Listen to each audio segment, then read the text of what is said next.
আপনি আমার বউ? আমি না। কথাটা এত আস্তে বলি যে ওনার কানে ধাক্কা লাগে না, তাই আবারও বললেন, কথা বলতে পারেন না? বউ হলে তো আমাকে ইশারায় কথা বলা ট্রেনিং নিতে হবে। আমি নিজের কণ্ঠধ্বনি হালকা চওড়া করে বলি, আমি আপনার বউ হলে আপনি তা ভালো করেই জানতেন। আমি মিথ্যা বলেছি। তার কাট প্রশ্ন। কেন? কারণ আমার একটা আশ্রয়ের স্থান প্রয়োজন। থাকার জায়গা লাগলে সরাসরি বলতেন। নিজেকে আমার বউ পরিচয় দিয়েছেন। জানেন কতটা ঝামেলা ফেলেছেন আমায়? কি কৈফিয়ত দেবো সবাইকে, বিশেষ করে মাকে? আমি কান্না ভেজা গলায় বললাম, মাফ করবেন, আমি সব ঝামেলা পাকিয়ে ফেলেছি। অনিপ বললেন, কেন এসব বলতে গেলেন? নিশ্চয়ই বাড়ি থেকে পালিয়েছেন। কেন পালিয়েছেন ওসব জেনে আমার কাজ নেই। আর আপনি বোধহয় বলতেও ইচ্ছুক না। তাহলে সোজা কথায় আসি, যতদিন ইচ্ছে এখানে থাকুন, কেউ কিছু বলবে না।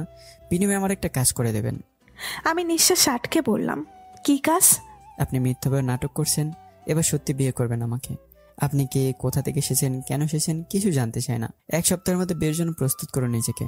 আশা করি এতটুকু সময় নিজেকে তৈরি করার জন্য যথেষ্ট। আমি বন্ধ দম ছেড়ে এক ঝটকায় উঠে দাঁড়িয়ে বলি, আপনি কি চাইছেন বলুন তো?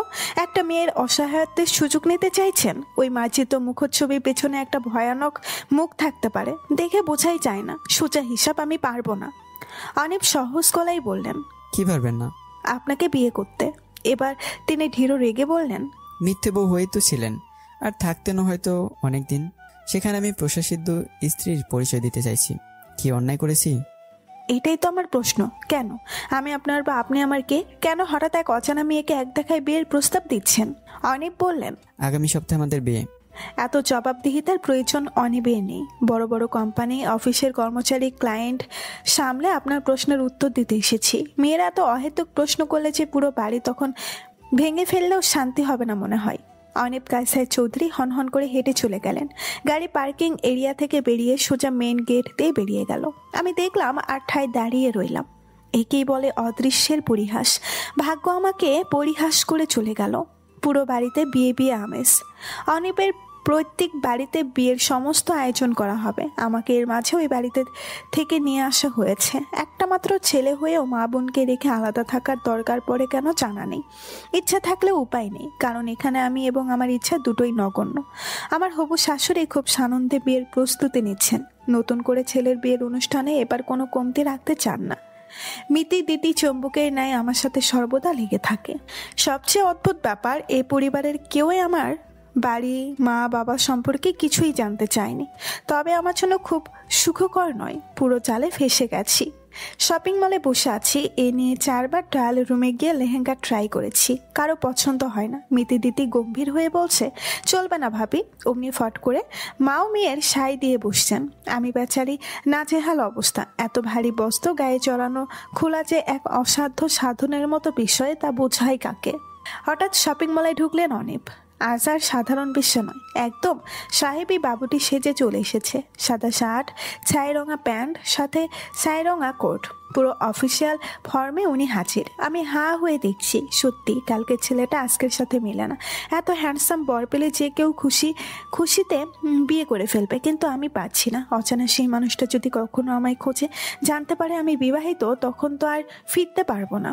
আমার ধ্যান ভঙ্গ হলো ওনার ডাকে। দেখি ছাড়ো তো এটা, ওই গোলাপিটা ট্রাই করো। এতক্ষণ লাগে একটা ড্রেস সিলেক্ট করতে? আমার এই চক্করে মা আমাকে অফিস থেকে টেনে এনেছে, জানো তুমি। হাতে সময় কম, জলদি কাজ সারো, গো ফাস্ট। এতগুলো লাইন বলে গেল লোকটা। আমি নির্বিকার হয়ে গোলাপি লেহেঙ্গা পরে এলাম। একবার ফিরেও তাকালো না আমার দিকে, দেখেই বলল, মা এটাই পারফেক্ট, আমি এখন চলি তাহলে। রুনা বেগম ধমকের স্বরে বললেন, তুই কেমন বাবা বলতো? নতুন বিয়ে করেছিস না জানিয়ে, এখন পারিবারিকভাবে এত সুন্দর করে বিয়ের আয়োজন করেছি, এতেও সাথে থাকবি না? এ কেমন কথা? আমরা আসছি, তুই বর্ষা মাকে নিয়ে বাড়ি যা, আমাদের আরো অনেক কেনা বাকি পড়ে আছে। আমি ফ্যাল করে তাকিয়ে রইলাম অনিপের দিকে। অনিপ দাঁতে দাঁত পিষে রাজ্যের বিরক্ত নিয়ে বললেন, চলো, এখানে দেরি করো না, নাহলে রেখে চলে যাব। গাড়ির দরজা খুলে দিল না, আমাকে নিচে খুলতে হলো। সামান্য ভদ্রতা লোকটা জানে না। গাড়ির দরজাটা খুলতে অনেক কসরত করতে হলো, একটু সাহায্য করলো না। তিনি বললেন, মধ্যবিত্ত ঘরের মেয়ে তো গাড়ির দরজা খুলতে পারছো না? অভ্যাস নেই যে, চেষ্টা করো, খুলে যাবে। আমার বউ হলে এসবে অভ্যাস থাকা লাগবে। আমি মনে মনে শত গালি দিয়ে দরজা খুললাম। গাড়ির গ্লাস নামিয়ে দিলাম। আকাশে কালো মেঘের ছায়া, এই সময়টাও যখন তখন মেঘ করে, আর বৃষ্টি এত প্রতিটা মেয়েরই সর্বোচ্চ পছন্দের তালিকায় রয়েছে। আমি আকাশ দেখে বললাম, মেঘ করেছে, বৃষ্টি হলে একটু গাড়ি কোথাও দাঁড় করাবেন। অর্ণিব বললেন, ভিজবে নাকি? না, শুধু গাড়িতে বসে জানালা দিয়ে মুখটা বের করব। আমার মুখে বিন্দু বিন্দু বৃষ্টির ফুটা এসে জমবে। ইস, ভাবতেই শিহরণ হচ্ছে খুব। গাড়ি চলতে চলতে উপভোগ করতে পারবে। আপনি বুঝবেন না। বেশি বুঝতে চাইও না, একটা কথা আর বলবা না। বিয়ে করেছি বলে মাথায় উঠে নাচবে না। আমি ছেলেটা খুব বাঁকা, সহজে বাকি না, তবে একবার বাঁকলে আশেপাশে সবাইকে বাঁকা বানিয়ে দিই, তাই সাবধান। আমি কিছু বলতে গিয়েও থেমে যাই। এই লোককে কিছু বলে লাভ নেই। বাইরে তাকিয়ে থাকতে থাকতে গাড়িতে ঘুমিয়ে পড়েছিলাম। পুরো সকাল যা ধকল গেল আমার উপর, হঠাৎ আড়মোড়া ভেঙে চোখ মেলতেই দেখি আমি আমার রুমে। অর্থাৎ এই বাড়িতে আসার পর যেটাকে আমার রুম হিসাবে বলেছে আর কি, অনিবের সাথে এক ঘরে থাকতে হচ্ছে না ভেবে কিছুটা আরামেই দিন পার হচ্ছে। বিয়ে অবধি এই আরাম অব্যাহত থাকবে। মূল কথা, আমি গাড়িতেই ছিলাম। বৃষ্টির অপেক্ষা করতে করতে কখন ঘুমিয়ে পড়েছিলাম হয়তো। কিন্তু ঘরে এলাম কিভাবে? ওই ছেলে আমাকে এনেছে, বেশ টের পাচ্ছি। আমাকে ছুঁয়েছে অগোচরে। উনি কি বাড়িতে আছেন? একবার দেখতে রুম থেকে বেরোলাম। খুব একটা সুবিধার বুঝতে পারলাম না, কাউকে দেখতে পাই না। পুনরায় রুমে ফিরে শুয়ে পড়ি, অপেক্ষা করতে করতে কখন অর্ণিব নিজ ইচ্ছাতে রুমে আসবেন। ঘণ্টা 4 বাদে তিনি আমার ঘরে প্রবেশ করলেন। সকালের ওই পোশাকেই এখনো রয়েছে। বুঝলাম কেবল অফিস থেকে ফিরছেন। তিনি কিছু বলার আগেই ঝা করে বললাম, আপনি আমাকে রুমে এনেছিলেন, ঘুমিয়ে পড়েছি দেখে কোলে নেওয়ার লোভ সামলিয়ে উঠতে পারেননি? কোন অধিকারে নিয়েছেন? অনেক বিছানার এক কোণে বসতেই আমি দ্রুত পা সরিয়ে নিলাম। তিনি গম্ভীর কণ্ঠে বললেন, তোমাকে দারুণ এনেছে। কি বলছেন? একটা দারোয়ান হয়ে আমাকে ছুঁয়ে দিল, আর আপনি নিজের হবু বউকে অন্যের কোলে তুলে দিলেন? একবার আমাকে ডাকলেই তো ঝামেলা মিটে যেত। একটু আগে বললে আমি কেন তোমাকে কোলে নিলাম, এখন বলছো আমি কেন অন্যের কোলে তোমায় তুলে দিলাম? অদ্ভুত না মানে, অন্যের ছোঁয়ার চেয়ে আপনার ছোঁয়া হালাল বেশি, তবে পুরোপুরি না। বিয়ে এখনো হয়নি। এরপর দারোয়ান, আপনি কেউ আমাকে ছুবেন না। অনেক কায়সার চৌধুরী উঠে দাঁড়ালেন। দরজা পর্যন্ত গিয়ে পুনরায় ফিরে তাকিয়ে বললেন, তুমি কখনো ওকে ভালোবেসেছো কিংবা প্রেমে পড়েছো কারো? আমি থমকালাম ভীষণভাবে। পুরনো ঘামে মলম লাগালেও কিছু কিছু সময় তা আবারও জেগে ওঠে। তখন একমাত্র মলম কেবলই ওই ঘাস সৃষ্টিকারী। কিছু কথা কাউকে বলা চায় না, কারণ তার সবার বোধগম্য হয় না, হলেও বিশ্বাস করতে কষ্ট হয়। আমি মনের ক্ষত গোপন করে বললাম, কেন এই প্রশ্ন? আপনি তো বলেছিলেন আমার কোনো বিষয়ে আপনি আগ্রহী নয়, তবুও বলছি উত্তরটা না। সত্যি? অদ্ভুত, মিথ্যে বলতে যাবো কেন? আপনি আমার পুরনো প্রেমিক নন, সত্যিকারের স্বামীও নন, অযথা গোপন করব কেন? পুনরায় অর্ণিব বললেন, একটা প্রশ্ন করেছিলে যে কোন অধিকারে আমি তোমাকে ছুঁয়েছি, উত্তরটা হলো কিছু অধিকার পূর্ব থেকে থাকে, চেয়ে নিতে হয় না। Good bye. আমি পুরো অবাক হয়ে যাই। অনিবের কথার অর্থ কি দাঁড়ালো? এত কুটিল কেন? যত বুঝতে চায় তত অবুঝ হয়ে যায়, প্রতিবার নিরাশ হই। আর কত বাবা মার কথা খুব মনে পড়ছে। কষ্ট হচ্ছে এই ভেবে আমি কত মানুষের দুশ্চিন্তার কারণ হয়ে দাঁড়িয়েছি। আর অরও কি? আচ্ছা, সে কি আমার কথা ভাবে? আমি কোথায় আছি? পরবর্তীতে যোগাযোগ কেন করিনি? নাকি কালের স্রোতে দূরত্বের সাথে সাথে সব দূরে পাড়ি জমিয়েছে? হয়তো ওর ভালোবাসাও সেই স্রোতে গা ভাসিয়েছে, হয়তো বা না। বিয়ের আয়োজনে পুরো দমেই চলছে। রুনা বেগম ভীষণ কাজে ব্যস্ত হয়ে পড়েছেন। আমাকে সময় দিতে পারছে না দেখে খুব অনুতপ্ত হয়ে পড়েছেন। আমি সান্ত্বনা দিয়ে বলি, ঠিক আছে, অসুবিধা নেই। তিনি আবার কাজে মন দেন। তবে এর মাঝে ভালো দিক হলো মিতিকে একা পাওয়া গেছে। দিদি বয়সে ভারী হয়, মিতির কাছে সব খবর যতটা মেলে দিদির কাছে তা মেলে না। দিদিমাকে সাহায্য করছে বলে মিতি সর্বদা আমার পাশে। আমি এক সময় ওকে কথার ছলে বলি, আচ্ছা মিতি, তোমার ভাই আলাদা বাড়িতে থাকে কেন? মিতি বলল, ভাইয়ার ইচ্ছে। কেন? মিতি ইতস্ত করছিল। আমি বুঝতে পেরে বলি, ভয় নেই, কাউকে বলবো না। আমি তো তোমার ভাবি, এখন সব জানার অধিকার কি আমার নেই? মিতি বলতে লাগলো, ভাইয়ার তো বউকে নিয়ে আলাদা বাড়িতে থাকার খুব ইচ্ছে ছিল। তাছাড়া আগের বিয়েটা ভেঙে যাওয়ার পর ভাইয়া খুব ডিপ্রেশনে ভুগছিল। একাদিত্য তার নিত্য সঙ্গী তখন থেকেই। কি বলো, বিয়ে ভেঙেছিল? কেন? দেখতে সুন্দর, ধন সম্পদ, মাশাআল্লাহ। কোন মেয়ে এমন বিয়ে ভাঙবে? মিতি মনমরা হয়ে বলল, ভাইয়ের তখন একটা রিলেশন ছিল আর প্রচুর ড্রিঙ্কসও করতো। এক কথায় টাকার বিগ্রানো ছেড়ে যাকে বলে। হঠাৎ ভাইয়া বদলে যায়, ওই আগের গার্লফ্রেন্ডের সাথে ব্রেকআপ করে। তবুও কিছুতে লাভ হয়নি।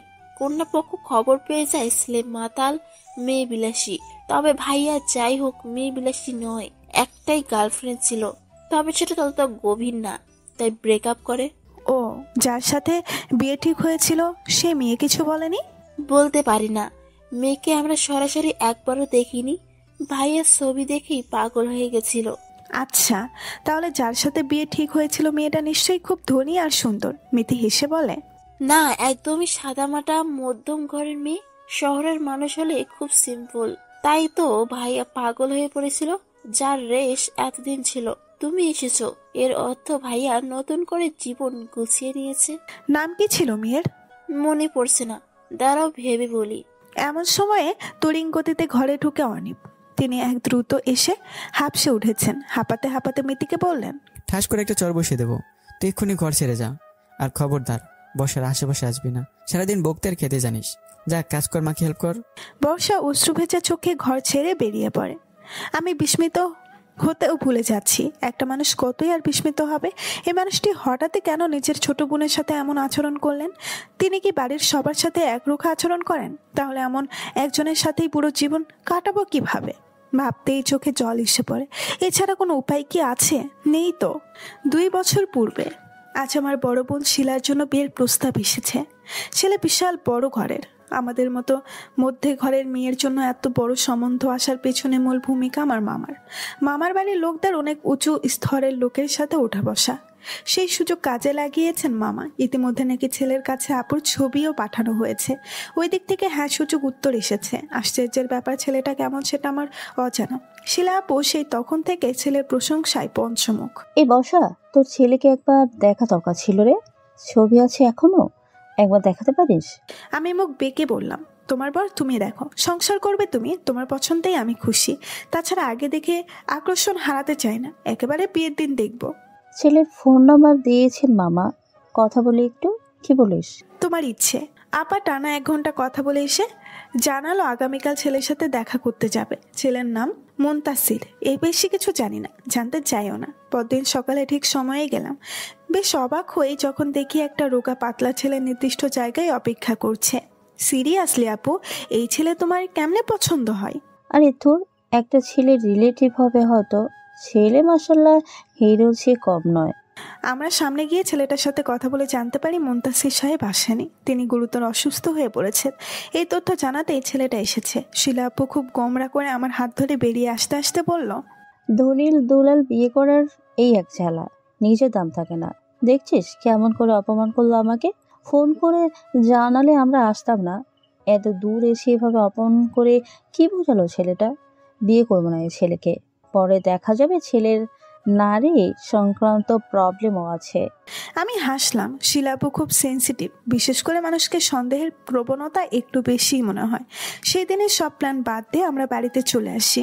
আচ্ছা, শিলা আপু কেমন আছে? অনেক সুখেই আছে হয়তো। আমি বাড়ি থেকে চলে আসার আগে একটা দীর্ঘ চিঠি তার জন্য ফেলে এসেছি, যেন বাড়িতে আমাকে নিয়ে তাণ্ডব না হয়। বর্তমান মেয়েতে কেঁদে কেঁদে চোখে জলে বন্যা করে ফেলছে। আমি সান্ত্বনা দিলাম। কিছুতেই কাজ হলো না। এরপর অনিবেশে তবেই কাজ হলো। উনি বললেন, মিতি সরি রে, তুই মাকে একটু কাজে সাহায্য করিস না। তার উপর এত বেশি বকিস যে কথায় কি বলতে হয় বুঝিসই না। এদিকে কাজের প্রেশার, সব মিলে তোর উপর একটা ছেড়ে ফেলেছি। এমন আর হবে না সোনা, মাফ করে দে আমায়। মিতি হেসে বলল, ব্যাপার না ভাইয়া, তুমি মাফ চেয়েছো, আমি খুশি হয়ে গেছি। এরপর থেকে সাবধানে কথা বলবে। মিতি তাড়াহুড়া করে ঘর ছেড়ে চলে যায়। এদিকে আমার মনে খটকা। মিতিকে শাসনের পেছনে মূল কারণ তবে আমি। আমাকে সবকিছু বলে দেওয়ায় উনি রেগে গিয়েছিলেন, কিন্তু এটা এমন কি যে গোপন করতে হবে? আমি সন্দেহপ্রবল নজরে তাকিয়ে বলি, মিতিকে বকলেন কেন? আমাকে আপনার ওই এক্স গার্লফ্রেন্ড আর বিয়ে ভাঙার কথা বলেছে বলে। কিন্তু আপনি শুনলেন কিভাবে? রুমে তো অন্য কেউ ছিল না।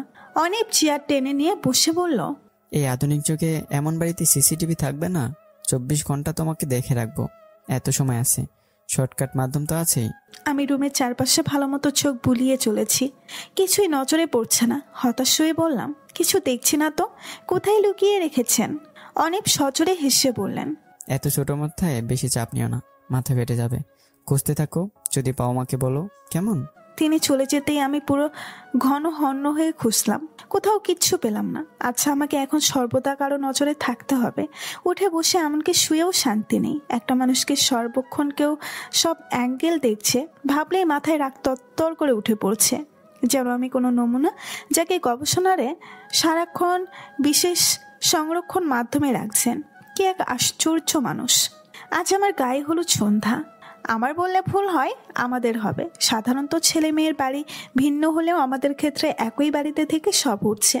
বাড়ির সামনের খোলা ময়দানে দুটো মঞ্চ করা হয়েছে, একটাতে ছেলে বসবে, অন্যটাই মেয়ে। আমি ইতিমধ্যে বসে পড়েছি, ঠিক আমার মুখোমুখি বেশ খানিক দূরে। অপরটায় অনেক বসে আছে, মধ্যখানে একটা লম্বা সাদা পর্দা ঝুলছে, ফলে কেউ কাউকে ঠিকমতো দেখতে না পেলেও আবছা অবয়ব বেশ টের পাচ্ছি। চারিদিকে অসংখ্য লাইটের আলোয় চোখ পড়ায় খুব বিরক্ত বোধ করলেও সর্বদা মুখে কৃত্রিম হাসি বেশ ঝুলিয়েই রেখেছি। হলুদ মাখার সময় দিদি ভুলবশত আমার চোখের ভেতরে লাগিয়ে দেয়, চোখ জ্বলতে শুরু করে। তাকাতে পারছি না। পাশ থেকে কেউ একজন দৌড়ে এলো। সর তুই, একটু দেখে কাজ করতে শিখলি না? কাজের কোনো সিঁড়ি নেই, যা পানি আন। কণ্ঠ শুনে চমকে উঠলেও তাকাতে পারলাম না। চোখ বন্ধ করেও অনিবের মুখচ্ছবি যেন স্পষ্ট আমার কাছে। তিনি এক হাতে পানি নিয়ে অপর হাতে আমার চোখ টেনে ধরে ছিটা দিতে লাগলেন আর বলতে থাকেন, চোখ একটু টেনে রাখো, বন্ধ করলে ময়রা দূর হবে না, জ্বালা করবে বেশি। ভাগ্য ভালো মরিচ ডলে দেয়নি, হলুদই দিয়েছে। দুবনকে কোনো ভরসা নেই, হলুদের জায়গায় যে মরিচ দিবে না। আমি এমন অবস্থায় না হেসে পারি না। হাসতে হাসতে বললাম, এত খারাপ ব্যবহার করবেন না প্লিজ, ওরা এখনো ছোট, আর এটা সামান্য একটা ব্যাপার, ঠিক হয়ে যাবে। দেখুন, অনেকটা ঠিক বোধ করছি। এটা যে কত বড় কিছু তুমি বুঝবে না বর্ষা। কি? আমি থমকিয়ে চিত্রে ভাবতে থাকি, কেন এত মায়া আমার জন্য? প্রথমে আমাকে বিয়ে করতে চাইলেন, মেনে নিলাম। কখনো বা খারাপ আচরণ করেন, কখনো ভালো। বারে বারে নতুন রঙে সামনে আসেন। একই মানুষকে প্রতিবার নতুনভাবে জানছি, বুঝছি, দেখছি। আর কত কি জানা বাকি আছে। হয়তো বিয়ের পরে আরো অনেক নতুন তথ্য জানতে পারবো। আমি বললাম, আপনি মানুষটা এত অদ্ভুত কেন? ঠিক মতো কিছু বলেন না, একটা কিন্তু রেখেই দেন। অনিব হেসে বলেন, এত ভাবনা বিয়ের পর ভেবো, গায়ে হলুদে মন দাও। শরীরের প্রত্যেকটা অঙ্গ হলুদে যেন রঞ্জিত হয়। বিয়ের হলুদে নিজেকে গভীরভাবে রাঙাও। বয়েই গেছে আমার। হলুদ আমার চোখে অ্যালার্জি। কি চোখ জ্বলে? না, হলুদ দেখলেই বিরক্ত লাগে তাই। এতদিন ভেবেছিলাম সামান্য পাগল, এখন থেকে পৃথিবীর সব পাগলের মাথা এক হয়ে মিলে তোমার মাথা তৈরি। কি করে সামলে উঠবো আমি জানি না, আল্লাহ রক্ষা করো। বলেই গটগট করে হেঁটে চলে যান অনিম। এদিকে আমি অপমানের খোঁচা পেয়েও দিব্যি শুয়ে নিলাম। না শুয়ে উপায় তো নেই। মনে মনে পণ করি, বিয়ের পর আপনার জীবনটা টানা টানা করে দিব। সামনে আর মাত্র একটা দিনের ব্যবধান। একটা লাল শাড়ি পরে বধূ বেশে বসে আছি মিতি। দ্বিতীয় অপলক চোখে দেখছে আমায়, আর আমি আয়নার সামনে দাঁড়িয়ে খুঁড়িয়ে খুঁড়িয়ে নিজেকে গভীর পর্যবেক্ষণ করছি।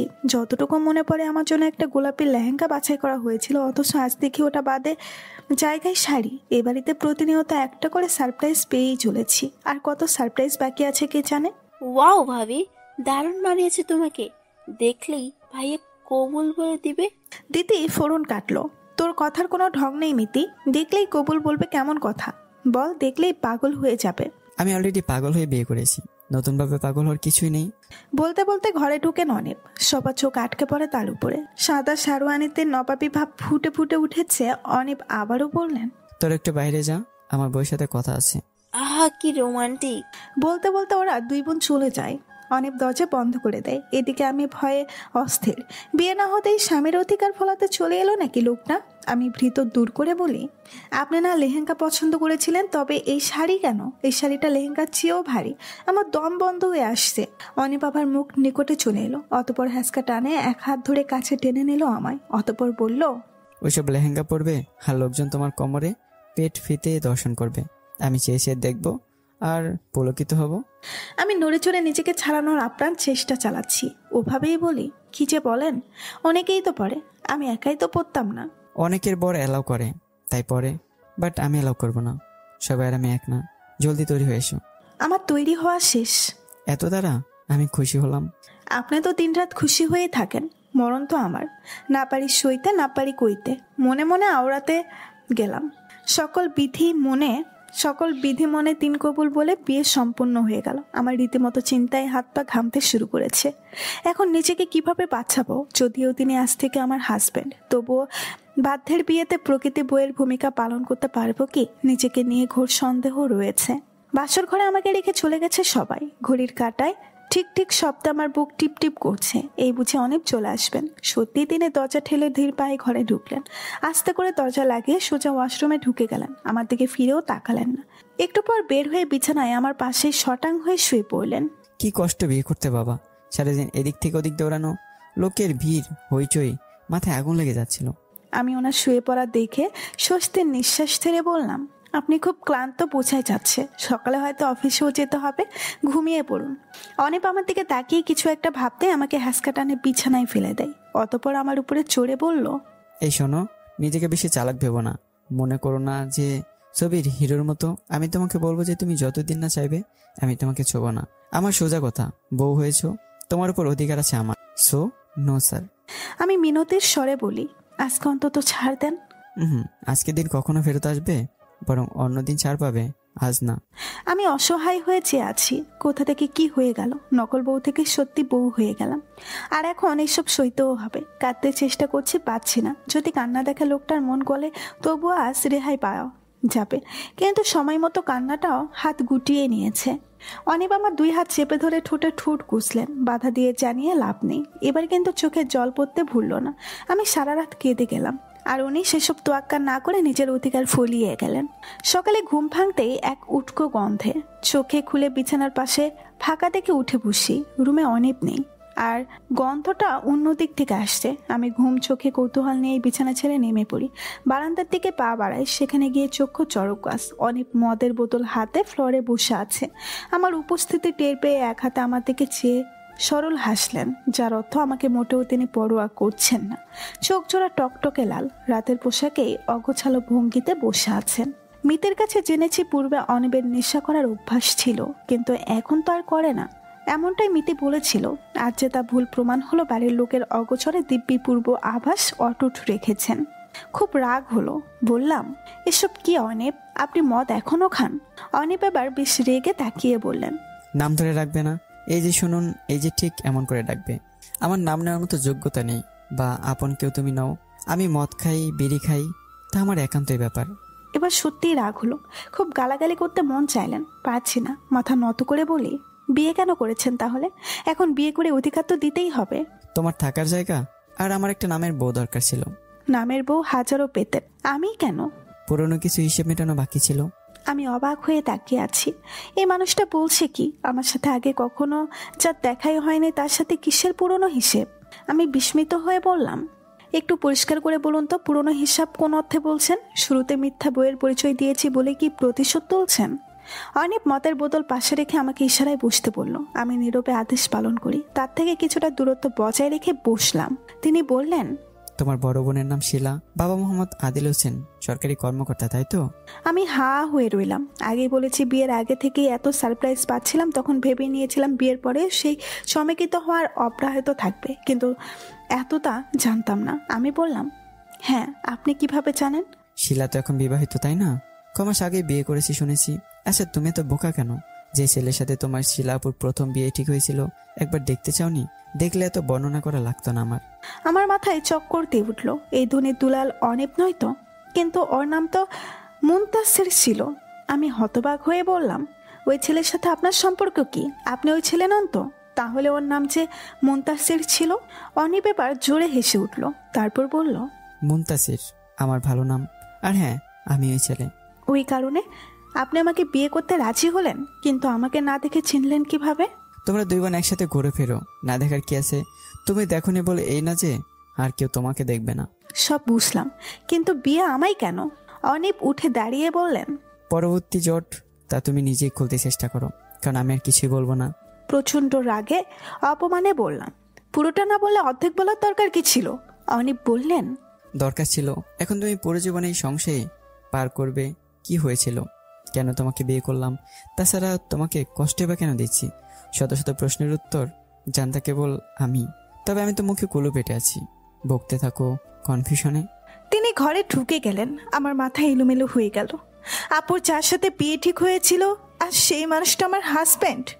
প্রথমেই বোঝা উচিত ছিল, এক দেখায় কেউ কাউকে অযথা বিয়ে করতে চাইবে না। নিতান্তই আমার মতো বোকা মেয়েরাই বোঝে না। মুহূর্তেই খারাপ আচরণ, আবার পর মুহূর্তেই ভালো আচরণ, সব তাহলে ওনার জেনে বুঝে করা কেন?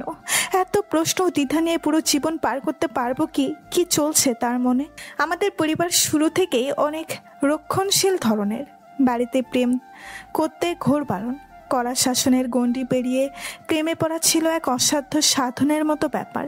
তাই ছোট থেকেই খুব সাবধানে চলাচল করতাম। আর শিলা আপু, তবে শিলা আপুর একটা রিলেশন ছিল, কেবল আমি টের পেতাম। অনেকবার আকারে ইঙ্গিতে আপুকে সাবধানও করেছিলাম, আপু ভালো হয়ে যা, বাবা চাইলে তোকে প্রেমে পড়ার দায়ে আর আমি জেনেও কাউকে কিছু না বলার অপরাধে বাড়ি ছাড়া হতে হবে। আপু কথায় কান দেওয়া বন্ধ করে দিয়েছিল। ওই যে বলে না, প্রেম অন্ধকার। কিন্তু আপুকে বারণ করা মেয়েটা নিজেই সেই প্রেমের মায়ায় আটকে পড়ে। জানি না কিভাবে এক অজানা ছেলে প্রেমে পড়ি আমি। ফোনে আলাপ, অধিকাংশ সময় মেসেজ, কথা হতো। আমি প্রথম যেদিন কথা বলি সেদিন থেকে কেমন আপন আপন মনে হতো। ছেলেটার কথা বলার ভঙ্গি এমন ছিল যেন কত বছরের চেনা জানা। আমি খুব আশ্চর্য হতাম। অদ্ভুত বিষয়, শেষ পর্যন্ত টানা 6 মাস কথা বলেও ছেলেটার নাম পর্যন্ত জানা হয়নি। ও নিজেও কখনো আমার নাম জিজ্ঞেস করেনি। শুরু থেকে আমাকে পাখি বলে সম্বোধন করত। ওই পাখি ডাকটা শুনে নিজের নামটা বলতে ইচ্ছে করেনি, ওটাকেই নিজের নাম করে নিয়েছিলাম। কিন্তু হঠাৎ আসা মানুষটা হঠাৎই আবার হারিয়ে যায়, কোনো কারণ ছাড়া ফোন দেওয়া বন্ধ হয়ে যায়। দীর্ঘ 2 বছর তার সাথে কোনো যোগাযোগ নেই। যেখানে নামটা পর্যন্ত জানি না সেখানে কোথায় খুঁজতাম ওকে, না জানতাম নাম পরিচয় না ঠিকানা। এক অসম্পূর্ণ সম্পর্কে জড়িয়েছিলাম। শিলাপুর বিয়ের পরে আমার বিয়ের কথা চলে, এদিকে আমি তখনও সেই মানুষটার জন্যই অপেক্ষারত। বিয়ে করব না জানিয়ে দেই বাবাকে, আগেই বলেছিল। বাবা ভীষণ কড়া নিয়মের অধীনে থাকা মানুষ, সোজা বললেন, তোর পথ তুই বেছে নে, এ বাড়ি মুখ হবি না। আমি বাবার জেদি মেয়ে কিনা ব্যাগ ট্যাপরা বেঁধে বেরিয়ে পড়ি বাড়ি থেকে। উদ্দেশ্য জানি না, ভেবেছিলাম কদিন বাড়ি ছাড়া থাকলে বাবা হন্য হয়ে খুঁজবে মেয়েকে, নিজের আচরণে অনুতপ্ত হবেন। কিছুদিন বাদে নিজের বাড়িতে ফিরে গেলে সব ঠিকঠাক হয়ে যেত, অন্তত বিয়ের চাপাচাপি থেকে লম্বা রেহাই মিলত। অথচ ভাগ্য রচনা করলো অন্য অধ্যায়, চিরস্থায়ী দুঃখের অধ্যায়। বিয়ের পর প্রথম দিন সকালে গোসল সেরে সবেমাত্র নিচে নামতে যাচ্ছি, কোথায় হতে অনিপ এসে আমাকে পাশ কাটিয়ে এক প্রকারে ধাক্কা দিয়ে নেমে গেলেন। ফলস্বরূপ আমি পা ফসকে পড়ে গেলাম। সিঁড়ির আঘাতে কোমরে গুরুতর আঘাত পেলাম। মনে মনে ভেবে নিয়েছি আজীবন বোধহয় হুইল চেয়ারেই কাটাতে হবে। চিৎকার করে কেঁদে উঠতেই শাশুড়ি আম্মা 2 ননদ ছুটে এলো। অনিপ কেটে পড়েছে, এমন না যে দেখতে পায়নি। আমি পড়ে যাচ্ছি দেখেও সোজা হন হন করে চলে গেছেন। খুব কষ্ট হচ্ছে, শরীরের ব্যথার চেয়ে প্রতিনিয়ত মনের ব্যথা জোরালো হয়ে পড়ছে। ডাক্তার এসে একটা ভালো খবর দিলেন, অন্তত কোমরের হাড় কোনো ইনজুরি হয়নি, তবে হাড়ে আঘাত পেয়ে ব্যথাটা দ্বিগুণ বাড়তে পারে। পেন কিলার নিলাম না, প্রচণ্ড ক্ষতিকর কিনা। রাত বাড়ছে, ঘড়িতে রাত 10টা। আমি বিছানায় হেলান দিয়ে আধশোয়া হয়ে আছি। অনেক হুমকুর করে দরজা খুলে ভেতরে ঢুকলো। আমি চোখ বন্ধ রেখেই শুয়ে আছি। দেখতেই চাই উনি কি করেন। এর মাঝে মা এসে সকালে ঘটে যাওয়া সমস্ত ঘটনা রিসার্চ করলেন। অনেক খুব চিন্তিত ভাব নিয়ে কথা বলে মাকে বিদায় করলেন। আজ ঘুম ভালো হবে তো? আমি কষ্টে কাতরাবো এটাই দেখতে চেয়েছিলেন? অনেক কুৎসিত হেসে বললেন, ভীষণ ভালো ঘুম হবে। ফেলে দিলেন কেন? যদি আমার হাড় ভেঙে যেত? তবে কি ট্রিটমেন্ট করতাম, হাড় ভাঙলে মরে যেত না তো। কষ্ট পেত অনেকদিন, বুক তো খুব, এটাই তো চেয়েছি। কিন্তু এত অল্পে বেঁচে গেল কিভাবে? কি বিশ্রী মানুষ আপনি। আপনাকে দিনে দিনে সহ্য করাই কঠিন হয়ে পড়েছে। সহ্য না করে যাবে কোথায়? এখন তুমি আমার সম্পত্তি, অন্য কেউ তোমাকে গ্রহণ করবে না। ছি, আপনাকে যতটা খারাপ ভেবেছিলাম আপনি তার চেয়েও খারাপ। আমি বিছানা ছেড়ে উঠলাম ঘর থেকে বের হবার জন্য, কিন্তু কোমরের ব্যথায় আমার অক্ষমতার জানান দিতেই কুকড়ে উঠে ফ্লোরে বসে পড়ি। অনেক দ্রুত এসে আমার বাজুকোলা করে তুলে নেন। এরপর বিছানায় খুব জোরে ছেড়ে দিতেই প্রচণ্ড আঘাত পাই। ঝাঝা করে বলি, ইস কি করছেন অনিপ? অনিপ সোজা ঘর ছেড়ে বেরিয়ে পড়ল। কোথায় গেল জানি না, কখন ফিরবে তাও বলতে পারি না। এত কষ্টের মাঝেও চোখে জল এলো না। সহজে কেঁদে ভাসানো আমার স্বভাব নয়। ভাবতে ভাবতেই কখন যেন ঘুমিয়ে পড়লাম। সকালে এক প্রকার হইচইয়ের মধ্যেই ঘুম ভাঙে। উঠে বসতেই দেখি পায়ের কাছে 2 বড় আকারের লাগেজ পড়ে রয়েছে। দ্বিতীয় একটাতে আমার কাপড় গোছাচ্ছে, অপরটায় মিতে অনিবের কাপড় রাখছে। কৌতূহল আটকে রাখতে পারি না, বলে ফেলি, এসব কি মিতে দিদি? কোথাও যাচ্ছে আমরা?